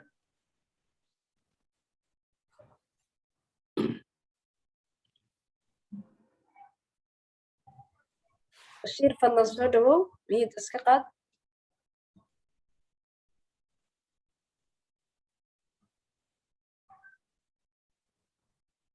بشير من وقشة صادوا ويد إسقاط فضلا.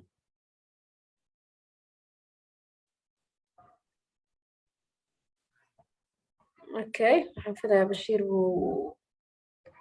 حسودون الراقية راقي سودو تفضل ميدنا اسكقات. السلام عليكم ورحمة الله وبركاته. دمانتين وإذن سلامية. أستاذ كان هذا ومقعد علينا يا وفرح سنهاي إن عقيب كأهذا وقعد جعلها إن أنا أقريه بستوي لي سو قارن بلس waxaan rabay inaan weydiiyo hadda caqabadaha jiro ee qofka soo celiyo marka rabo inuu isbedel sameeyo asagoo og sababtii uu u sameynayay iyo qaabka uu u sameynayo ayaa waxaa laga yaabaa inay soo celinayso comfort zone-kii uu bartay inuu ku dhex jiro inay mar walba naftii ku soo celinayso marar badan maskaxda xataa waxay kuu sameynaysaa yani reasons oo logical ah ee kuu sameynaysaa si aadan waxaan u sameynin oo raaxadii nafta ee u baratay ee ku dhex jirto marka iyadoo adag tahay in comfort zone-kaas inaad rabto inaad ku jirto la ogaado haddii ee dhacday inaad ogaato naftaadoo rabto inay comfort zone ku jirto qaabkee ugu wanaagsan oo uga bixi karaa comfort zone-ka runtii markii laga baxayo aad u adag tahay physically emotionally waxaa dareemaya resistance badan oo xanuun ku gelin kara mararka qaar marka ustaadka waxaan weydiin lahaa comfort zone-kaas qaabka ugu wanaagsan ee qofka uu la dagaalami karo waa mahadsantihin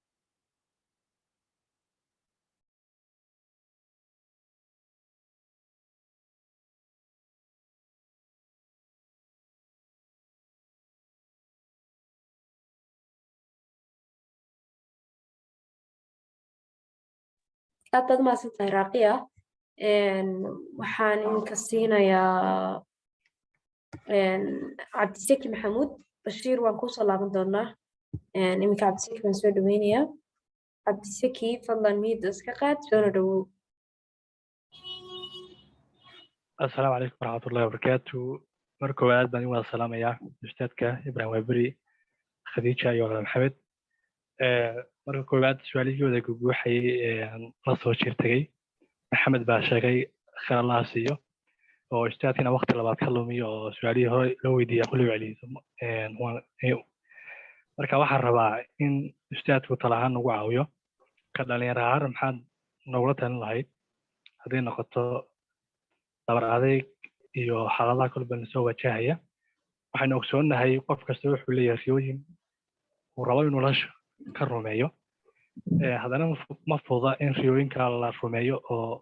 caqabadooyin badan baa ruuxa soo wajahaya dadka qaarna way u dhib adeegaan oo way guulaystaan qaarna halkaasay kaga hadhaan oo way guuldareystaan ka dhalinyar ahaan maxaad nogula talinaysaa adigoo khibradaada iyo waayo-aragnimadaada adeegsanaya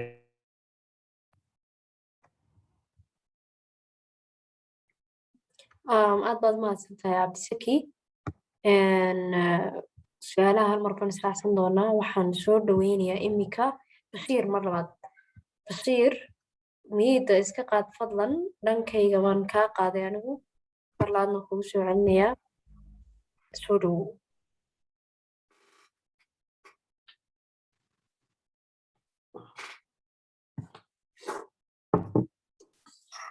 سلام بشير مقلسة ميد اسكي قد فضلا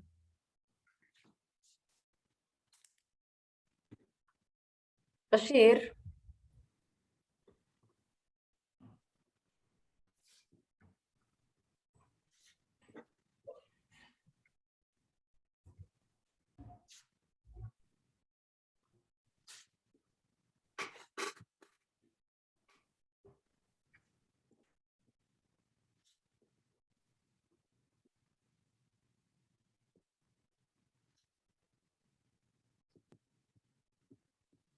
اوكي كسعانا waxaynu imikana waxaan kusoo dhaweynaynaa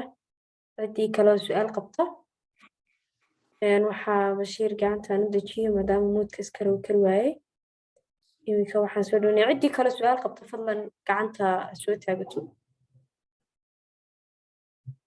fadlan gacanta soo taagato ciddii su-aal doonaysa ama anaa soo qabanaya message xagga hoose haynoo soo dhigaan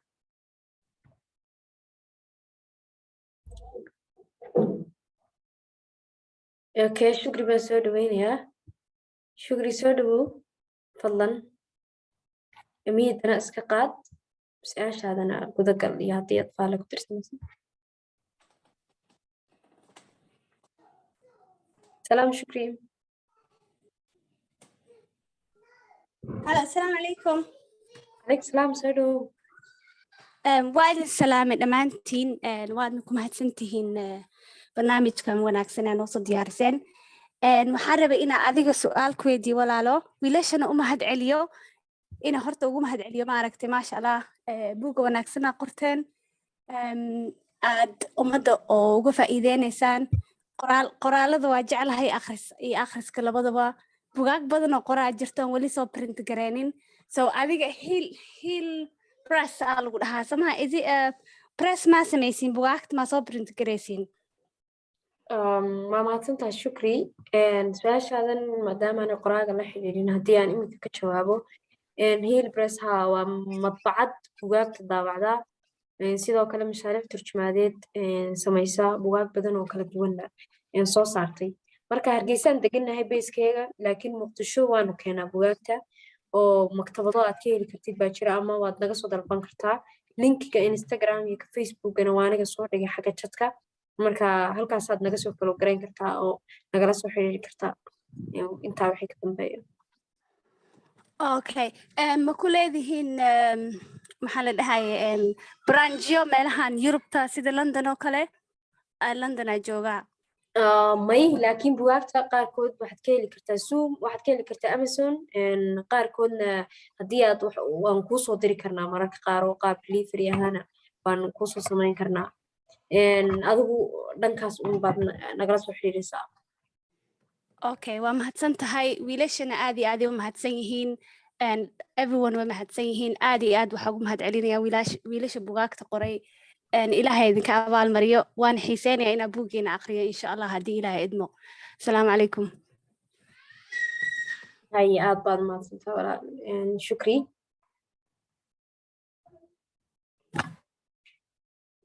waxaan soo dhaweynayaa imika ciddii kaloo qabto su'aal soo dhawaada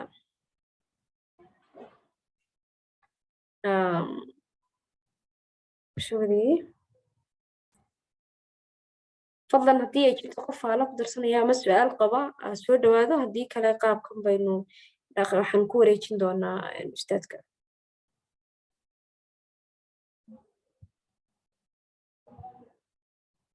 دكتور أمهاني ما سود وينيا سودو أو أنكح معي سودو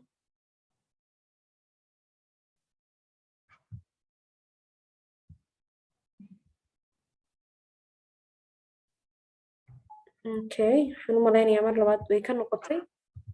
عن مقاعد الراديو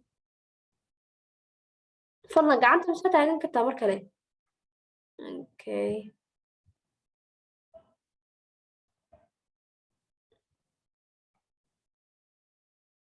soo dhawow fadlan miyada iska qaad waan kuu soo diray codsiga fadlan miyada iska qaad soona dhawow horta awalan asalaamu calaykum waraxmatullaahi wabarakaatu calaykum salaam mida kaleetana aad iyo aad aan iga mahad celinayaa caawa barnaamijkan aa qabateen aad iyo aad ugu faa'iiday caawa maasha Allah bandhiga buuggan su-aashan weydiina waxay tahay yani bandhigyadan yani hadda kullena caawa ay ugu horeyso bandhigya noocyadan oo kaleeta ma qabataan oo zoomka ma ku qabataan oo si toos ah mise qoraagan hadda ugu horeeya maxay aa kusoo bandhigteen oo keliya taasaan weydiin rabay waana mahadsantihiin waa mahadsan tahay doctora waan samaynaa qof kasta waa anigaa soo dhigay linkiga chatka mar labaadna waan soo dhigayaa linkigaas baad raacaysaan barnaamij kastaan qabano waan qabanaa barnaamijyo bishii 3-4 barnaamij baan qabanaa oo kala duwan oo bugaagta iyo mawaadiicda kala duwan iyo qoraayadan soo casuumin ku saabsan marka linkigaas soo raac Facebook naga soo follow garee waa arkaysaa barnaamij kasta iyo update-ka kanoo duuban waxaasoo dhan waa qof kasta arkayaa waa mahadsan tahay doctora waxaan soo dhaweynayaa minute أنا وقف قاعد شو تاكتي عبد الرحمن بس شو دويني عبد الرحمن شو دو فضلا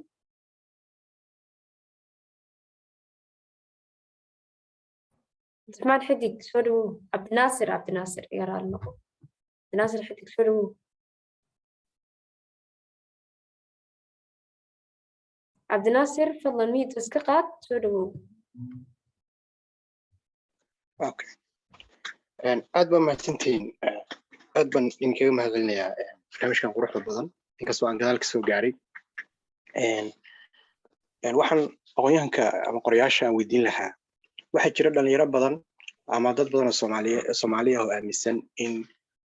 geeska aan ku noolnahay aysan fursadaha aysan oolin mataqaanaa fursadihii lagu rumayn lahaa riyooyinka marka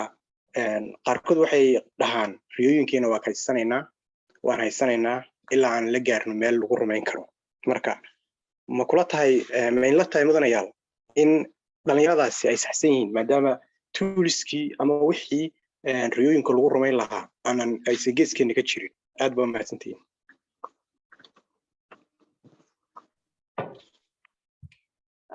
mahadsanid walaal mahadsanid cabdinaasir su'aalaha waxaan filayaa intaas bal horta ibraahim baan soo dhaweynayaa si uu su'aalaha uga jawaabo maadaama jirin cid kaloo hadda gacanta soo taaganaysa ibraahim aan soo dhawow qofkii kale su'aalaha xagga qoraalka ha nagula wadaago insha allah maadaama waqtigu iska yara gabagaba yahay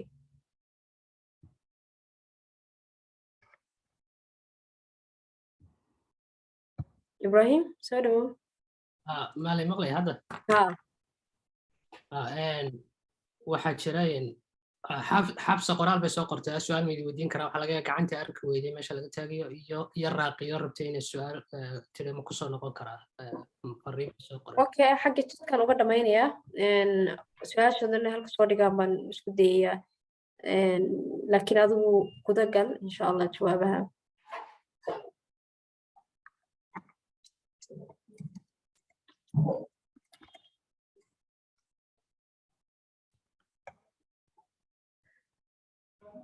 إبراهيم ميت بس صارت ملا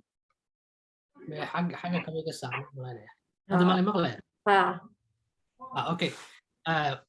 ولا لو ما ندوم مع سين سؤالها سين نسوي ديين كارهان هذا يا راقية عبد سكي يا عبد الناصر وجود بي ندوم مع سين هذان اسكت سؤال شو هو الرسالة سؤال شيء هذا كل هي البرس باك جوابتي waxaan ku sii daray un xaggan qurbaha London iyo galbeedka dadka jooga Amazon bay buuga ka dalban karaan Hillbras lafteedana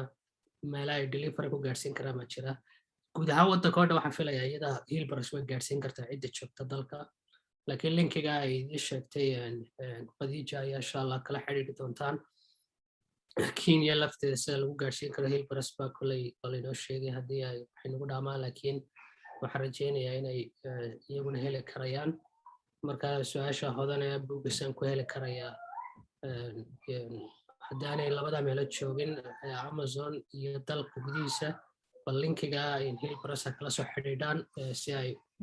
ugala xiriiraan insha Allah sidii ku heli karaysa buugga iyadii walaalaha kala daneynaya su'aasha raaqiya oo rabtay inay su'aal kalena raacsato qoraal ahaan ma kula kusoo qori waxay ay ahayd comfort zone-ka sidee qof uga bixi karaya maxaa qof ka saacidi karaya goobadan xasiloon amba mandaqatu raaxa dadku galaan goobada haddeen wax yara qeexno waxa weeye si aan iskula wada fahanno maadaama muuqaalku duuban yahay oo laga yaabo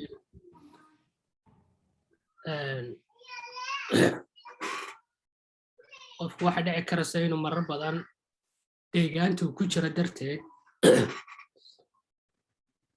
waa isbedelka waynagan buuggan oo kale markaa isbedel sababihii igu dhaliyo kale marka sheeganay in isbedelka wanaagsanay tayada leh kuwa tolmon amba aad wax iska deynayso amba aad wax wanaagsan kusoo kordhayso noloshaadu inuu yahay ka juhdiga u baahan laakiin nolosha mar walba si dabiici iyo rabbaani ay isku beddelayso adigoon iyadaani kala tashanayn marka isbeddelkii inoo wanaagsanaa juhdi buu u baahan yahay marka qofkii wuxuu ku jiraa waa mandaqadaasuu ku jiraa amba goobada raaxada mar walbana qofku mandaqa raaxa ku jiraa mar walba goobada xasiloon qofku ku jiraa qof kastoo isku haysta ama inuu horumarsan mar walba ku jiraa laakiin way sii kala daran tahay ama goobadu way sii kala yar tahay waana korriinka iyo isbeddelkan aan ka hadlayno bugu ka hadlayo inba la xidhiidhaa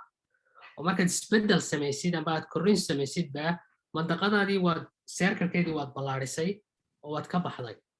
haddaad haddana halkaa ku qanacdo ood halkaa ku joogsato laba mid bay noqon inaad kor weydad halkaa ku istaagto iyo inaad dib ugu soo noqoto halkaaga hore marka waa sababta markaa dhabar adeegaan u leenahay qofkii inuu wixii kusii dhabar adeegi karo oo isbeddelka sii joogteen karaya iyo horumarka marka laba arrimood baa jira oo midna ay tahay la qabsashada qofku wax la qabsanayo midna ay tahay quusashada oo iyaduna qofka caqabadaynta ka hor imaadaan aba fashigu soo yara gaadho uu isdhiibayo quusanaya markaa niyad jabaya wixii intaa ka dambeeya quusashaduna markaa waxay kugu sii haynaysaa un waa mandaqadii amba goobadii xasilooneed bay kugu sii haynaysaa kugu sii ilaalinaysaa markuu qofku quusuu gaadho uu ka quusto xaalaadka ku hareeraysan sida su-aashii walaalkeena cabdinaasir inuu weydiiyo kale oo su-aal muhiim ah in uu mararka qaar isku arko meeshuu joogo amba wuxuu haysto daraaddeed in aanu waxba samayn karin amba aanu tallaabo qaadi karin inay quusashadaas ku keeni karayso matalan tusaalaa jira maroodi isagoo yaroo dhala ayaa silsilad lagu xidhay maroodiga awoodda ilaahay siiye waan ognahay markii uu koray waxoogaa yara weynaaday intuu yaraa wuxuu isku dayi jiray inuu baxsado markaa silsiladda uu goosan kara waa jira uu yaraa awooddiisna way yartay silsiladduna way culustay laakiin markii uu la qabsaday silsiladdii uu isdhiibo uu quustay maroodigii markuu weynaaday silsiladdii waa laga bedelay xadhig yaroo fudud baa kursi loogu xidhay kursi uu jiidan karayo balse maroodigana iskuma dayo inuu kursiga jiito isagoo weynba xadhiggaa yarhaya dadku markaa way isweydiiyaan maroodigana awooddu leeyahay iyo xadhigga yara lafta kaga xidhan ee kursiga kusii xidhan uu qaadan kara gebigiisaba laakiin maroodigana mar hore u quustay mar hore u isdhiibay nolosheeduna marar badan xaalad noocaasa ku jirnaa siyaabo kala duwan inagoon is ogeyn oo laga yaabo in khibradaadka iyo waxyaabaha iskaashanaya biiraya iyo hareerahena waxay ku arkaan khibradaadka qaarna aday kugu dhacayaan laakiin kuwa kugu dhacaya waxa ka badan kuwa agteena ku dhacaya kuwa agteena ku dhacaya in cabsi gelinaya in khalkhal gelinaya ka badan ee asxaabteena iyo dadkeena iyo dalkeena ku dhacaya waxaasoo dhan waxay keenayaan markaa inay awooddaadii kaa qariyaan awooddii ilaahay ku siiyey dabeetana aad noqotoon maroodiga xadhigga yar kursi ugu xidhay haddana aan dhaqaaqi karayn isku haysta in aanu awoodi karayn marka yes comfort zonka iyo xaaladda waxaa lagaga baxaya waxaa ka mid ah runtii isla buugga waxyaabaha ku qoran bilow ilaa dhammaad 6 tallaabo isbeddelka macnaheedu waxa weeyaan oo isla comfort zonka aan kaga hadlay weliba tallaabada koowaad isbeddelka gudaha marka qofku fikirkiisa gudihiisa bedelayo ayaan arrimaha weliba kaga hadlay marka 6 tallaabo laftooda buuggu ka hadlay ayaa islay aniga shakhsi ahaan inay yihiin un isbeddel isbeddelkan aan doonanaaba in comfort zonka laga baxo wuxuu doonaa ha noqdo margu inagana qofkuna mar walba si un buu ugu jiraa ama meel nolosha ka miduu kaga jiraa ama mid buu ka yara baxay wuxuu isku haystaa qofkii inuu fogaaday laakiin meel kale haddana galay dhiiri kaleu galay marka tusaale haddaan soo qaadana tallaabo ka mid a tallaabooyinka tallaabada deegaanka ama iskaashiga oo kale iskaashigu waa waxyaabaha kaa caawinaya sida buuggana ku xusan inaad comfort zone ka baxdo oo matala mararka qaar waxaad isweydiinaysaa horta yaa kugu xeeran odhaah baa jirta uu leeyahay Jim Rohn oo tiraahda 5 qof kugu xeeran celceliskoodun baa taadi muddo average-ka 5 person kugu xeeran ee la rafiqda celceliskoodun baa tala isku celceliyi waxay yidhaahdaan haddaad 4 qof oo taajiriin aad la saaxiib tahay aad ku xidhantahay ka shanaad baad noqonaysaa haddaad 3 qof oo akhristayaal aad la saaxiibtood ka afraad baad noqonaysaa wax akhriyadu marka average wuxuu baad noqonaysaa dadka markaas nolosha la rafiqdo marka iskaashiga xadiiskii nabi sallallahu alayhi wasallam oo ogna qofka diinta saaxiibka un buu noqdaa isaguna iyaduna nusuusta uu ku dhisan yahay tallaabadaas marka tallaabadaasoo kale waa waxyaabaha qofku u adeegsan kara inuu ka baxo inuu deegaantiisa hubiyo dabeetana wax ka bedeli karayo uu dooran karayo role model yaa ku ah yaad ku dayataa yaad la saaxiibtiyaa kugu dhow xataa saaxiibtinimadani maaha un qofkaad maalin walba waqti wada qaadataan saaxiibtinimadu mararka qaar waxay noqon karaysaa cid ehelkaa ka mid ah iyo dadaad ku xidhan tahay iyo dadaad wax ka qaadato marka waxaasoo dhan inaad ku samaysid dib u qiimeyn iyo dib u eegis waxna waxbaad ka qaban kartaa waad awoodi kartaa simple waxa kaaga filan ka dhex baxdin oo saaxiibka la dooratid waxna wax badan kama qaban kartid laakiin gudahaaga ayaad controli karaysaa xakameyn karaysaa sidii aad markaa xuduud u kala yeelan lahayd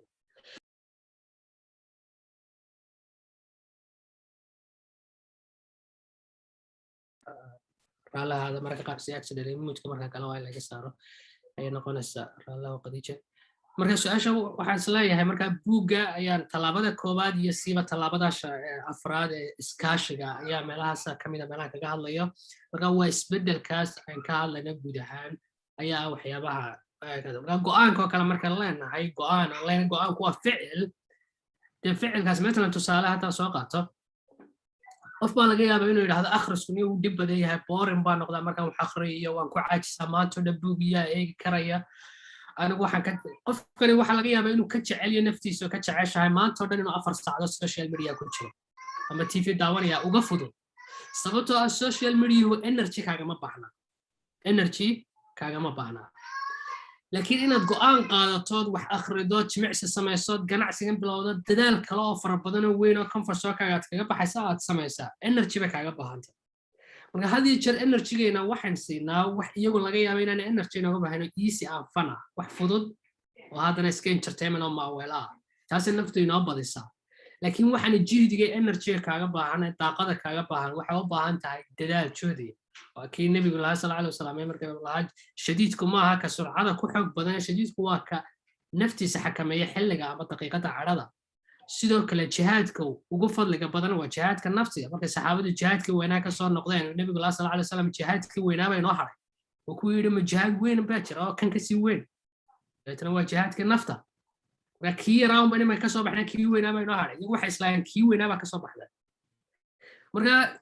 waa wax juudi yes hadduu qofku yidhaa akhriska booran baa ku noqdaa waxaan 2 cisho markan wado 2 cisho israacda jimicsiga samee waan iska daalayaa 4 maalmood yes waa dhab because ma fududa ma sahlana sababtoo waxa laga yaabaa qof kan ku dayanayna role modelka inoo abeen waxaan u aragnaa inuu si maajiga ama mucjisa waxaan mar kaliya u gaaray amba uu ku raaxaysanayo bilow ilaa dhammaan marka waxaan leenahay maxaan aniguba bilowga iskaga raaxaysan waayo marka horta waa inaan realistic noqonaa marka hore inaanay raaxa jirin noloshana laynoo abuurin raaxa 100% ah laakiin ay u baahan tahay juhdigaas laakiin yes marka dambe markay arrimahaagu dhismaan ee caadooyinkaagu samaysmaan ee macnaha iyo sababta kuu xoogaysanto tallaabada sababta ah waxay noqon doontaa waxaad ku raaxaysato of course marka arrimahaas la comfort zone waa looga bixi karaa raaqiya haddii aan su-aasha isku dayo su-aasha cabdi saki runtii su-aal muhiim ah wuxuu yidhi cabdi saki su-aaliyan ku weydiin lahaa maxamed baa kolley weydiiyey laakiin su-aal guud oo ah talo qof dhalinyaro riyooyin leh siduu riyooyinkiisu u xaqiijin lahaa arrimaha iyo duruufaha ku xeeran ugu gudbi lahaa oo runtii su-aashanun iyaduna aad ugu dhow talada aan siin lahaa waxa weeyaan kow horta buugga laftiisa waa kula tali lahaa iyo bugaagta kale manfaca leh arrimahaasoo kale uu ka heli karayo inuu akhristo 2 hal arrimaha ka uga faa'iidaysanaya su-aasha cabdisaki oo su-aashii maxamedna la xidhiidhay personal developmentka iyo waxyaabaha fahamka laga haysto arrimahan horumarinta nafta ama buuggan dhabar adeega imanka laftiisa aan u fadhino horta muhiimad weyn bay leeyahay anigusaan aaminsana ugu yaraan laakiin waayo waxay ku siinayaan clarity clarity ba ku siinayaan waxbay kuu caddaynayaan dahabay kaa qaadayaan riyadaadii qaabkaad u xaqiijin lahayd waxaad u baahan tahay xeerarkii xirfadaad u baahnayd waxbay daha kaaga qaaday qof mugdi iyo dahaar badan ku jiraa marka personal development waxay ku qeexi kartaa mararka qaar simply waa clarity waa inaad clarity hesho badan waa in wax ku muuqdaan damoore wax badan kusii muuqdaan marnaba 100% ma wada helaysid laakiin mar walba xaaladaad ku sugantahay heerkaaga mid la itaala in clarity uu kusii muuqdo wax ku muuqdaan arrinta labaad waxa weyn awareness inaad baraarugtid oo ta ka horeysaba ah bilowga waana halka dhiirigelinta iska soo galaan iyo horumarinta su-aashii maxamed dhiirigelinta faa'iido leedahay walow dadka qaar yaraystaan faa'iido leedahay dad baa jira dunida dee ku caano Les Brown iyo Zig Ziglar iyo rag waxa jira saameyn weyn ku leh arrimaha dhiirigelinta dadka takhasub u leeyihiin qaabkii waxaa loo gudbi lahaa qaabkii loo sheegi lahaa dad badan baa ka faa'iiday oo noqotay jaran jaro مثلا ugu yaraan qofka awareness ka horeysiinaysa uu ku baraarugayo laakiin wixii inta ku xiga haduu dib u saaxanayo qofku irbadiisi dib iskugu mudayo haduu si soconaysa isaga taala marnaba guarantee ma aha qofkan inuu isagu gacanta inta ku qabto ilaa dhamaadka ku geenayo laakiin in spark lagu siiyo wax lagu iftiimiyo xamaasad lagu geliyo waxay dadku meesha u fadhiyaan waxay bugaagta wax akhrisanayaan waxay wax xamaasadaysan marka xamaasaddu runtii doorka ay ku leedahay waa marka awareness ka hore iyo baraaruga hore haddaanu jirin dee arrimahan kala dhama imanayaan marka personal development guud ahaan waxay qayb ka noqonaysaa waxa weeyaan kow inuu baraaruga la helo dad badan oo runtii maanta dhallinyaradeena ka mid ah oo kaalmo kala duwan nolosha ku jira bugaagtaas ma si dadban u akhriyaan ba kuwa carabiga Ibrahim Fad Qorjeena soo gaari jiraan noqdaan ba kuwa kale ha noqdaan ayuunba waxoogaa wax kaga duulaan laakiin ma ogaan karaysid aniga maanta ku jira boqolkiiba ma garan karayo tallaabo kastoo nolosha qaaday meeshan ka keenay ma garan karayo ma garan karaysa mararka qaar waxaan isay ku saameeyeen ma ogaan karaysid laakiin yes marar badan wayna toosinaysaa wax badan oo xamaasadayna gelinaysaa xamaasadda guduhuna waxay kaa caawinaysaa xamaasad kale muhiim ah gudaha ay ku jirta internal motivation oo buugana aan ku xusayo ay kaa caawinaysaa inay iyaduna markaa shaqayso arrinta kale waa soft skills personal development waxaad keenaysaa xirfadaha nololeed aan sheegnay ee dee riyooyinka iyo ahdaafta aad lahayd xirfad bay kaaga baahay matalan tusaale waxaad doonaysaa inaad ahdaaf dejisato si aad riyadaad u xaqiijisato ilaan riyadani waa tasawurtay hadafkan ma dejinaysa haddaan riya lahayn han haddaan lahayn marka hankii waad leedahay riyada dhalinyaradii way leeyihiin anoo talada su'aasha ku soo dhawaanaya laakiin riyadani waxay u baahan tahay bridge-kaad ku gaari lahayd hadafku wax kale maaha waa bridge-kan aad raacaysa clarity ku sii muujinaysa aad riyadaad u xaqiijisay hadafkan laftiisa inaad dejistaana waa xirfad la barto oo wixii personal waa soft skills ka u baahan in nolosha bini'aadamku baranay marka yes soft skills noocaas oo kala productivity skills time management skills xirfadaha nooca nolosha qofka inuu isku hubayo barto iyadana waxay kaa caawinaysaa weeyaan riyooyinkiisa qofku xaqiijinay arrintan leadershipka way soo sheegnay iyadana doorka ku leedahay ta u dambaysa waxa weeyaan ee muhiimkii dhammaan waxaasoo dhan ma shaqaynayaan boqolaal buug soo akhri kun buug soo akhri kun xirfadood qaado ma shaqaynayaan haddii aan la helin action iyo ficil bugaagtan iyo horumarinta naftu iyo buuggan dhabar adeeg gebigiisa wax kale maaha waa practical bugaagta of course bugaagta fiction bay leeyihiin novel bay leeyihiin theory books baa jira practical book baa jira buugana waa practical marka haddii bugaagtana haddaad akhridid dadka qaar waxay ku doodaan boqolaal buuga waxaan akhriyay personal development how about I like it I enjoy it aad baan ugu raaxaysanay aad baan u macaanay laakiin weli sidii baan ahay oo markaa buugga doonaysa inuu shaqada kuu qabto miya boqol tababarood baan qaatay intaasoo tababar baan qaatay intaasoo coach baan qaatay welina halkii baan taaganay laakiin ka waran markaad qaadanaysa maxaad baratay wallahi wax qurux badan oo macaan oo fiican baa lii sheegay haye kadibna weli sidii baan ahay haye markaa ma in gacanta lagu soo qabto habeenkii lagu soo toosiyey subaxii oo lagu wadaa doonaysa marka horta waa inaan kala garanno buugga maxaan uga baahanay kooraskan aan qaadanay maxaan uga baahanay hawsha siyaa laga rabaa shaqada laga rabaa it's all about practical it's all about action waa ficil marka dhammaan horumarinta nafta iyo buuggan dhabar adeeg iyo riyooyinka qofku leeyahay mushkiladaha ku jiro dhan marka koobaad clarity buu baahayay inuu wax ogaado marka labaadna ficilka buu baahayay inuu ficilkii la juhdi looga baahay inuu realistic iyo waaqic inay juhdi u baahantay inay dadaal u baahantay mashaakilaadkii dadaalada qaarna qasab bay kugu dhacayaan oo dhulkay kaa soo jarayaan adigoon codsan qaarna adigay tahay inaad raadiso si aad ugu gaadho riyooyinkaaga laakiin macnaha iyo sababta markaad hesho dhib ma noqonayaan magacii dhib way ka tegayaan adiga raaxay kuu noqonaysaa laakiin inta hore waa inaad dulqaato waxoogaa waayo comfort zone baad ka baxaysaa xaaladanaad ka baxaysaa goobadan xasiloon baad ka baxaysaa marka yes action bay u baahan tahay waana runtii 3 tiiro oo muhiima ayaa jiro tiir waxa weeyaan tiirka xeerarka iyo mabaadi'da inuu qofku helo principles iyo rules midna waxa weeyaan xirfadihii iyo aqoontii qofku inuu helo skillski waana intuu buugu ka kooban yahay amba horumarinta nafta guud ahaan ay ka kooban tahay amba talada guud aan siinayo cabdisaki iyo walaalaha la midkaana anigu naftayda ugu horreysiinayo waxa weeyaan dee ina waxna tahay mabaadi' iyo xeerar waxna ay tahay xirfado labada waxa soo raaca waa xamaasadda oo qaybta dhiirigelinta xamaasadda weeyaan xamaasadana xataa qofka hogaamiyaha shaqadiisa ka mid tahay inuu kala ogaado dadka hogaaminayo ma xirfad baa ka maqan mise xamaasad baa ka maqan qof xirfad leh oo high skilled ah ayaa mararka qaar xamaasadiisa hooseysaa sideed u dhiirigelinaysaa waa shaqada hogaamiyaha qof xamaasadiisu high tahay qofka cusub oo kale markaa shaqada ku cusub oo kale ayaa xirfadiisu aad u hooseysaa sideed xirfad u siin lahayd noloshana guud ahaan labadaas may martaa 3 xaaladood baad ku jirtaa mar walba marka horta waa inaad ogaataa waxa kaa maqanay ma xeerar iyo mabaadi' baad u baahantay inaad wax ka ogaato ma xirfadaad u baahantay mise xamaasad saddexdoodaba inaad isla dhisto isla korisaa waa muhiim su-aasha u dambaysa runtii cabdinaasir xidig su-aal macquul oo waaqaco taagan ah wuxuun baan odhanayaa runtii waa belief qaldan ayuun baan aaminsanahay ina qofku u maleeyo meel gaara ayay guushu taalaa hubkii guusha yaallaan meel gaarana ma taalo tusaalan baa dunida lasoo helayaa meel walba cid siiroo ka bilowday oo kor gaadhay taas waa mid waa tusaale lasoo helaya maha cid caawisa maaha cid aabihiya ama hooyadii taajir ahayd oo wax walba loo saxaya maaha cid zero ka bilowday weliba mashaakilaadka nolosha ugu adag la kulantay abuse iyo dhib la kulantay oo haddana heer gaadhay meel walba laga soo helaya meel walba dunida waa laga soo helaya taas waa mid ta labaadna guusha maxaynu naqaanaa guusha qeexid u baahan waa fahamka guusha naga saddex arrimood dadku runtii aad bay ayay confuse ugu noqdaan qeexidooda jacaylka guusha iyo quruxda saa loo yaqaano inta badan tartanada quruxda marka la geliyo inta badan muran baa dadka ka dhaca gabadhaasaan islaa way qaadaysaa gabadhan meedaa qurux badanba quruxsaa loo kala qeexa way kala duwantay jacaylkana inta badan ma aaminsana jacaylku waa naca wax xaqiiqoo jira haddana muran badan ka jira waya guushna waa la mid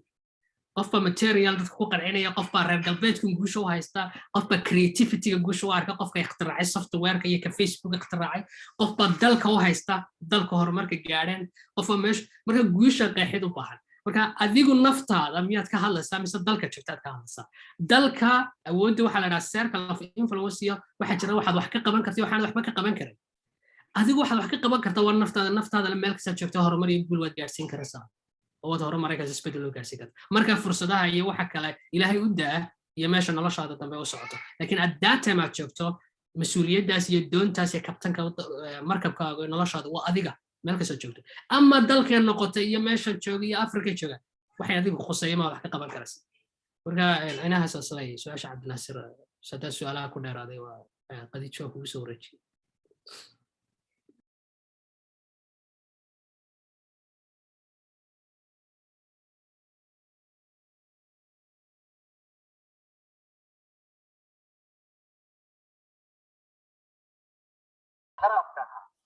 aad baad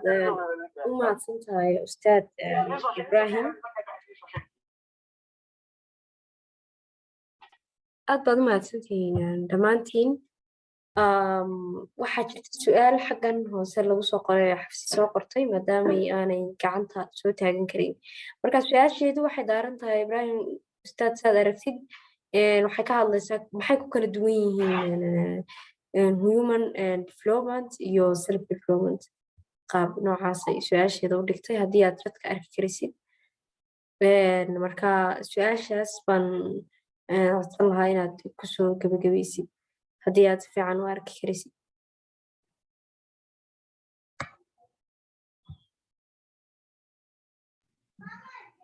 okay waa mahadsanta qadiija xabsa su-aashayda koowaad waxay tahay human development iyo self development maxay ku kala duwan yihiin iyo su-aasha labaad oo la xidhiidha isla xabsa oo jireen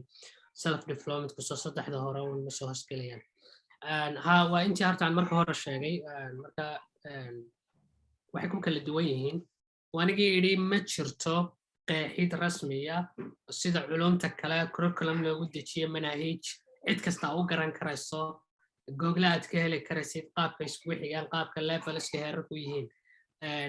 daladan human development kuma laha waana meelaha ay dhaliisha ku leeday meelaha confuseku ka yimaado meelaha cid kasta khuraafaad ugu soo dari karayso meelaha qof kasta uu dhankiisa meeshu doona kala dhici karayo waxa keenaya waxa weeyaan qofkii ma garan karayo maxaa saxa keebaa run sheegaya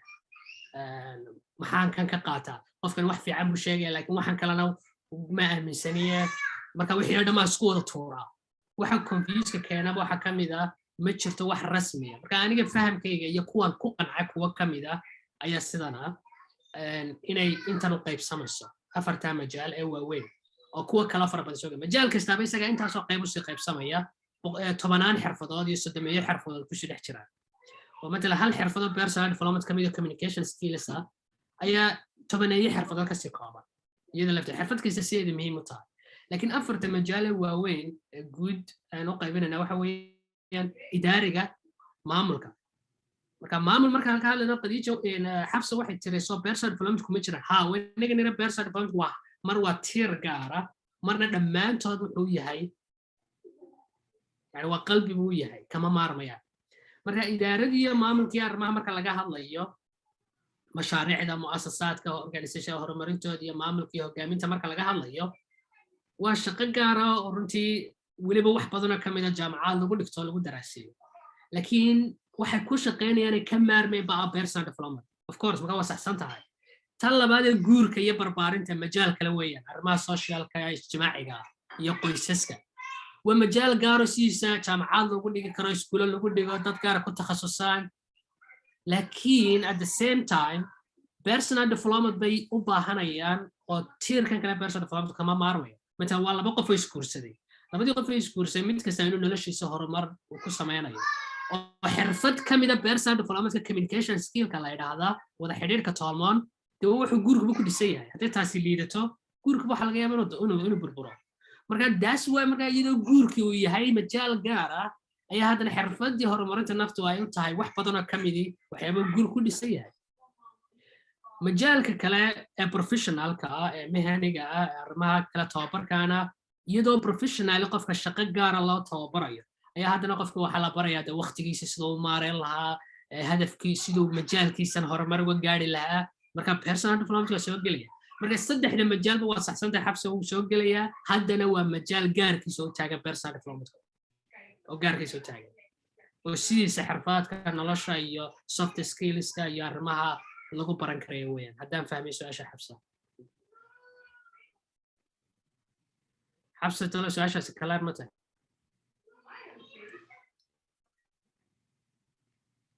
Ustaad Ibrahim waxaan u malaynayaa qaabka ay u soo qortay jawaabta aad ka bixisay si wanaagsan bay isu leeyihiin barnaamijka kolba gabagabadii buu ku sii saqayaa raqiina way soo qortay su-aashii labaad baa filayaa ku yara daraan jawaab un bay kuu soo celisay inay siday doonaysay inaad ugaga jawaabtay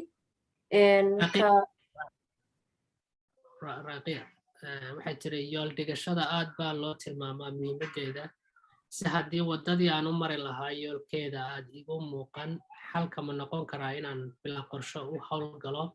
kadibna meesha aan ku gaaro aan arko marka waa su-aal labaad oo raaqiyo su-aasheeda hore aan uga jawaabay ee soo qortay aan ku daro ma raaciya jawaabta waa si wanaagsan inoo soo koobo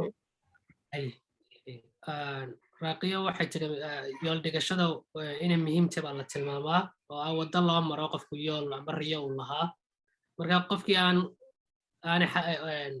ma noqon karaa qofkii inuu qorsho u howlgalo kadibna uu meeshii ku gaadho isagoo aan xalka ma noqon karaa inaan bilaa qorshe iyo hawl ku gaadho kadibna aan meesha aan ku gaari karo marka waxaan u fahmay inay tahay dee qofkii haddaan u garanaya sidii yoolka loo dejisanaya hadaafta loo dejisanayahay anigoon qorshayaal lahayn un haddaan hadafkayga iyo hamigayga garanayo ma gaari karaa marba haddaan garanayo anoo xirfadaas iga maqantay baan u fahmay waa saddex arrimood weeyaan qof nolosha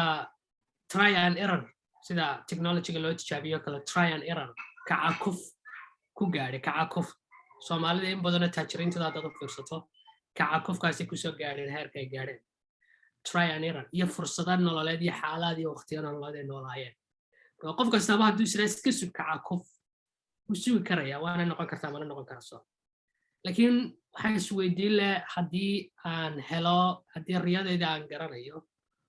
oo aan heli karo xirfad ii fududaynaysa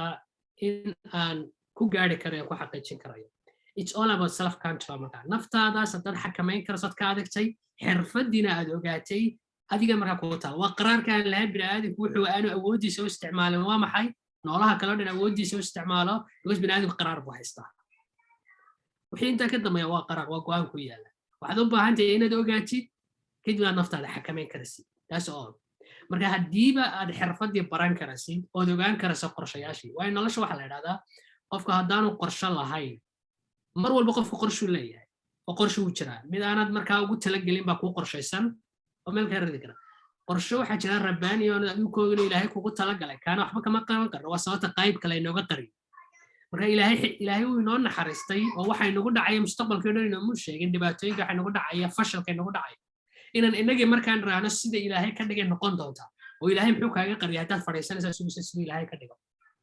ilaahay wuxuu kaaga qariyay inaad hadda noolaatid inaad hadda dadaashid inaad dadaal iyo iskuday la timaadid inaad xirfadii aqoon baratid kadib aad hadhow waxa dhacaad ku sabri karaysid oo aanaad quusanayn oo aanaad dib markaa ku fashilkid dib uga noqon karayn taasi hadhow kaa anfacaysaa marka macnaha islaamnimo markaan aanu noqono marka qorshuhu waxay ka dhigan tahay markabka biyaha lagu sii daayay ee bilaanaaqudaha ee dabeeshu kolba dhinaca u wadato ilaa ugu dambeynta gidaaro ka soo go'ay meel fiicanna waad ku dhici kartaa soo maa jasiirad aad u qurux badanna waad ka soo bixi karaysaa gidaarna waad ka soo bixi karaysaa shidaalkuna dhexdu kaaga go'i karaya adigoo dhex meeraysanaya badda intuba way dhici karaysaa laakiin ka waran haddii jiheeye aan helo maapkiina helo la ina tilmaamo qaabka ku mari lahaa waxay u badan tahay iyadoo weli qadarka jiro wax kastaa dhici karaan laakiin waxay u badan tahay meeshaan ku socda inaan gaadho marka waxay yes waxaad u baahan tahay inaad xirfadaha haddaad heli karaysid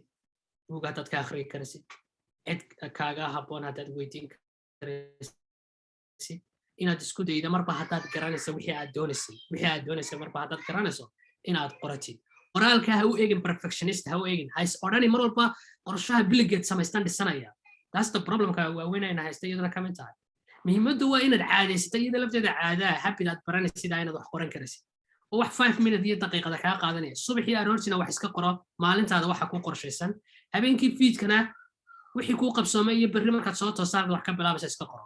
sanadkan waxaad qorsheynaysaa iska qoro noloshaada daqiiqada yar iyo wiigii iyo bishii waxaad u fadhiisatay weeyaan qoraalka marka hore iska caadiso markuu qoraalku caadi kuu noqdo hadhow jadwalada iyo calendariska iyo journalinka iyo qaababka kaloo dhan way iska imanayaan inaad qof noqoto laakiin dhibku waxa weeyaan inaad uba haysato inaad wax qorataa inaad waqti ka qaadanayso inaad wax qorqorotad wax qorshaysataa marka qorshuhuna waa hadafka bilowgiisii marka yes way jirtaa dad ku gaari kara bilaa qorshe hadafkooda sida try and errorkan soo sheegnay laakiin haddii aad heli karaysaba oo jidkan mari karaysid ood xirfadan mari karaysid ood xirfadan baran karaysid waxaa kuu diidaya inaad baratid kadibna aad ficilka la timaadid kadibna aad dadaalkii la timaadid intaad ilaahay u dayso mustaqbalka iyo waxa dhacaya aad baad mahadsantahay raaqiya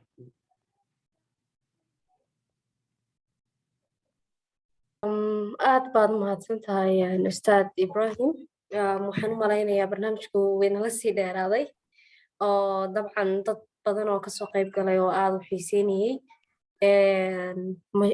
si guud majaalkan horumarinta nafta maadaama caawa si guud aynu taabanaynay iyo buugga laftarkiisa insha allah haddii laga maarin waayo mar kale inaynu barnaamij gaaro buugga khuseynba aynu u samayno waa suurtagal maadaama su-aaluhu ilaa hadda socdaan aad moodid dadku inay aad su-aalo badan qabaan oo doonayaan inay barnaamijkan aad ugu sii xidhnaadaan waxaan ugu dambeyn mar ku celin doonaa maxamed iyo ustaadka inay si ay wixii kama dambeyna ay garanaysaa inoo dhahaan waxaa jirtay qof martida ka mid ah cigaalo aan iyaduna waxaan malanayaa kuma jirto ustaad Ibrahim baan soo dhaweynayaa ustaad soo dhawow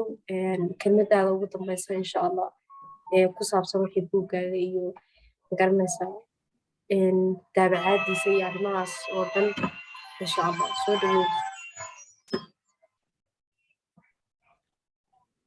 aad baa mahadsantihiin qadiijo mar labaad adiga iyo hilbras runtii aan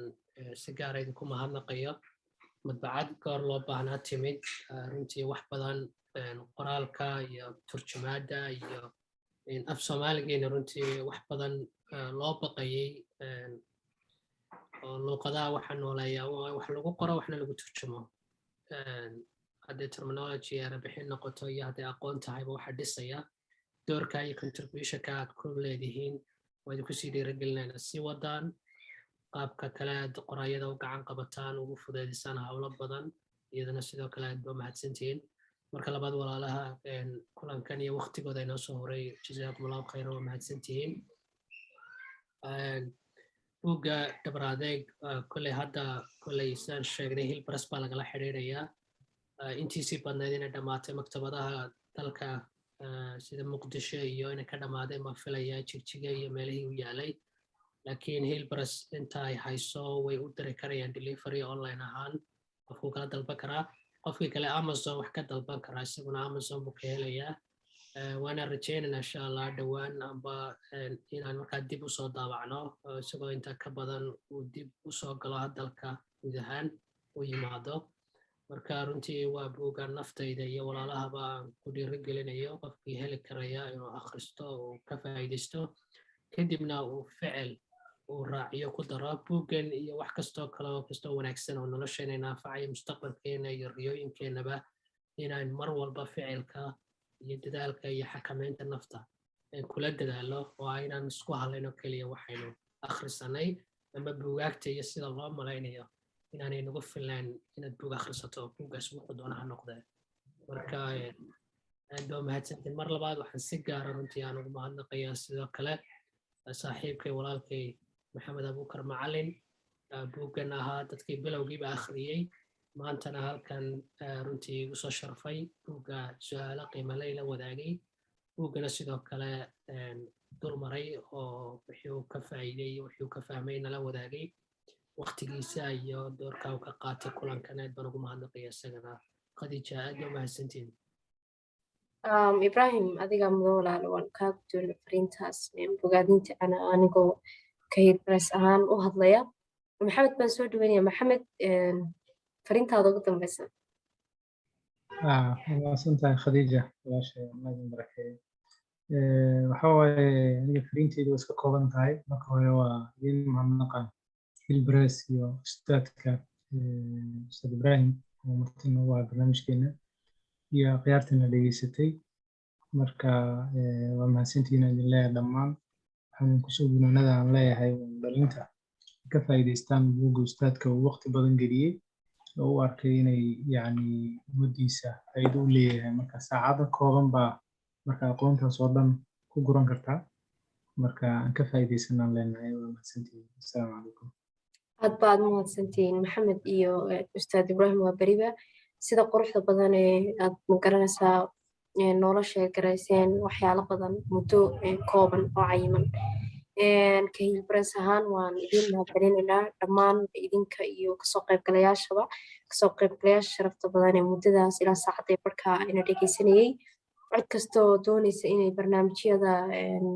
kan iyo kii ka dambeeyaba ku xirmato insha allah waxaan ku baahin doonaa isagoo duuban bartayada facebooka markaa qof kasta halkaa linkigan soo dhigaya soo raaco halkaa nagaga soo xirmo insha allah barnaamijyo badan oo kuwan iyo kuwa ka duwanba oo majaaladan iyo majaalo ka duwanba ah insha allah waan soo wadnaa dhammaantiin aad baad mahadsantihiin barnaamijkana intaas inoogu xiran yahay asalaamu calaykum calaykum assalaam waraxmatullahi wabarakatu وعليكم السلام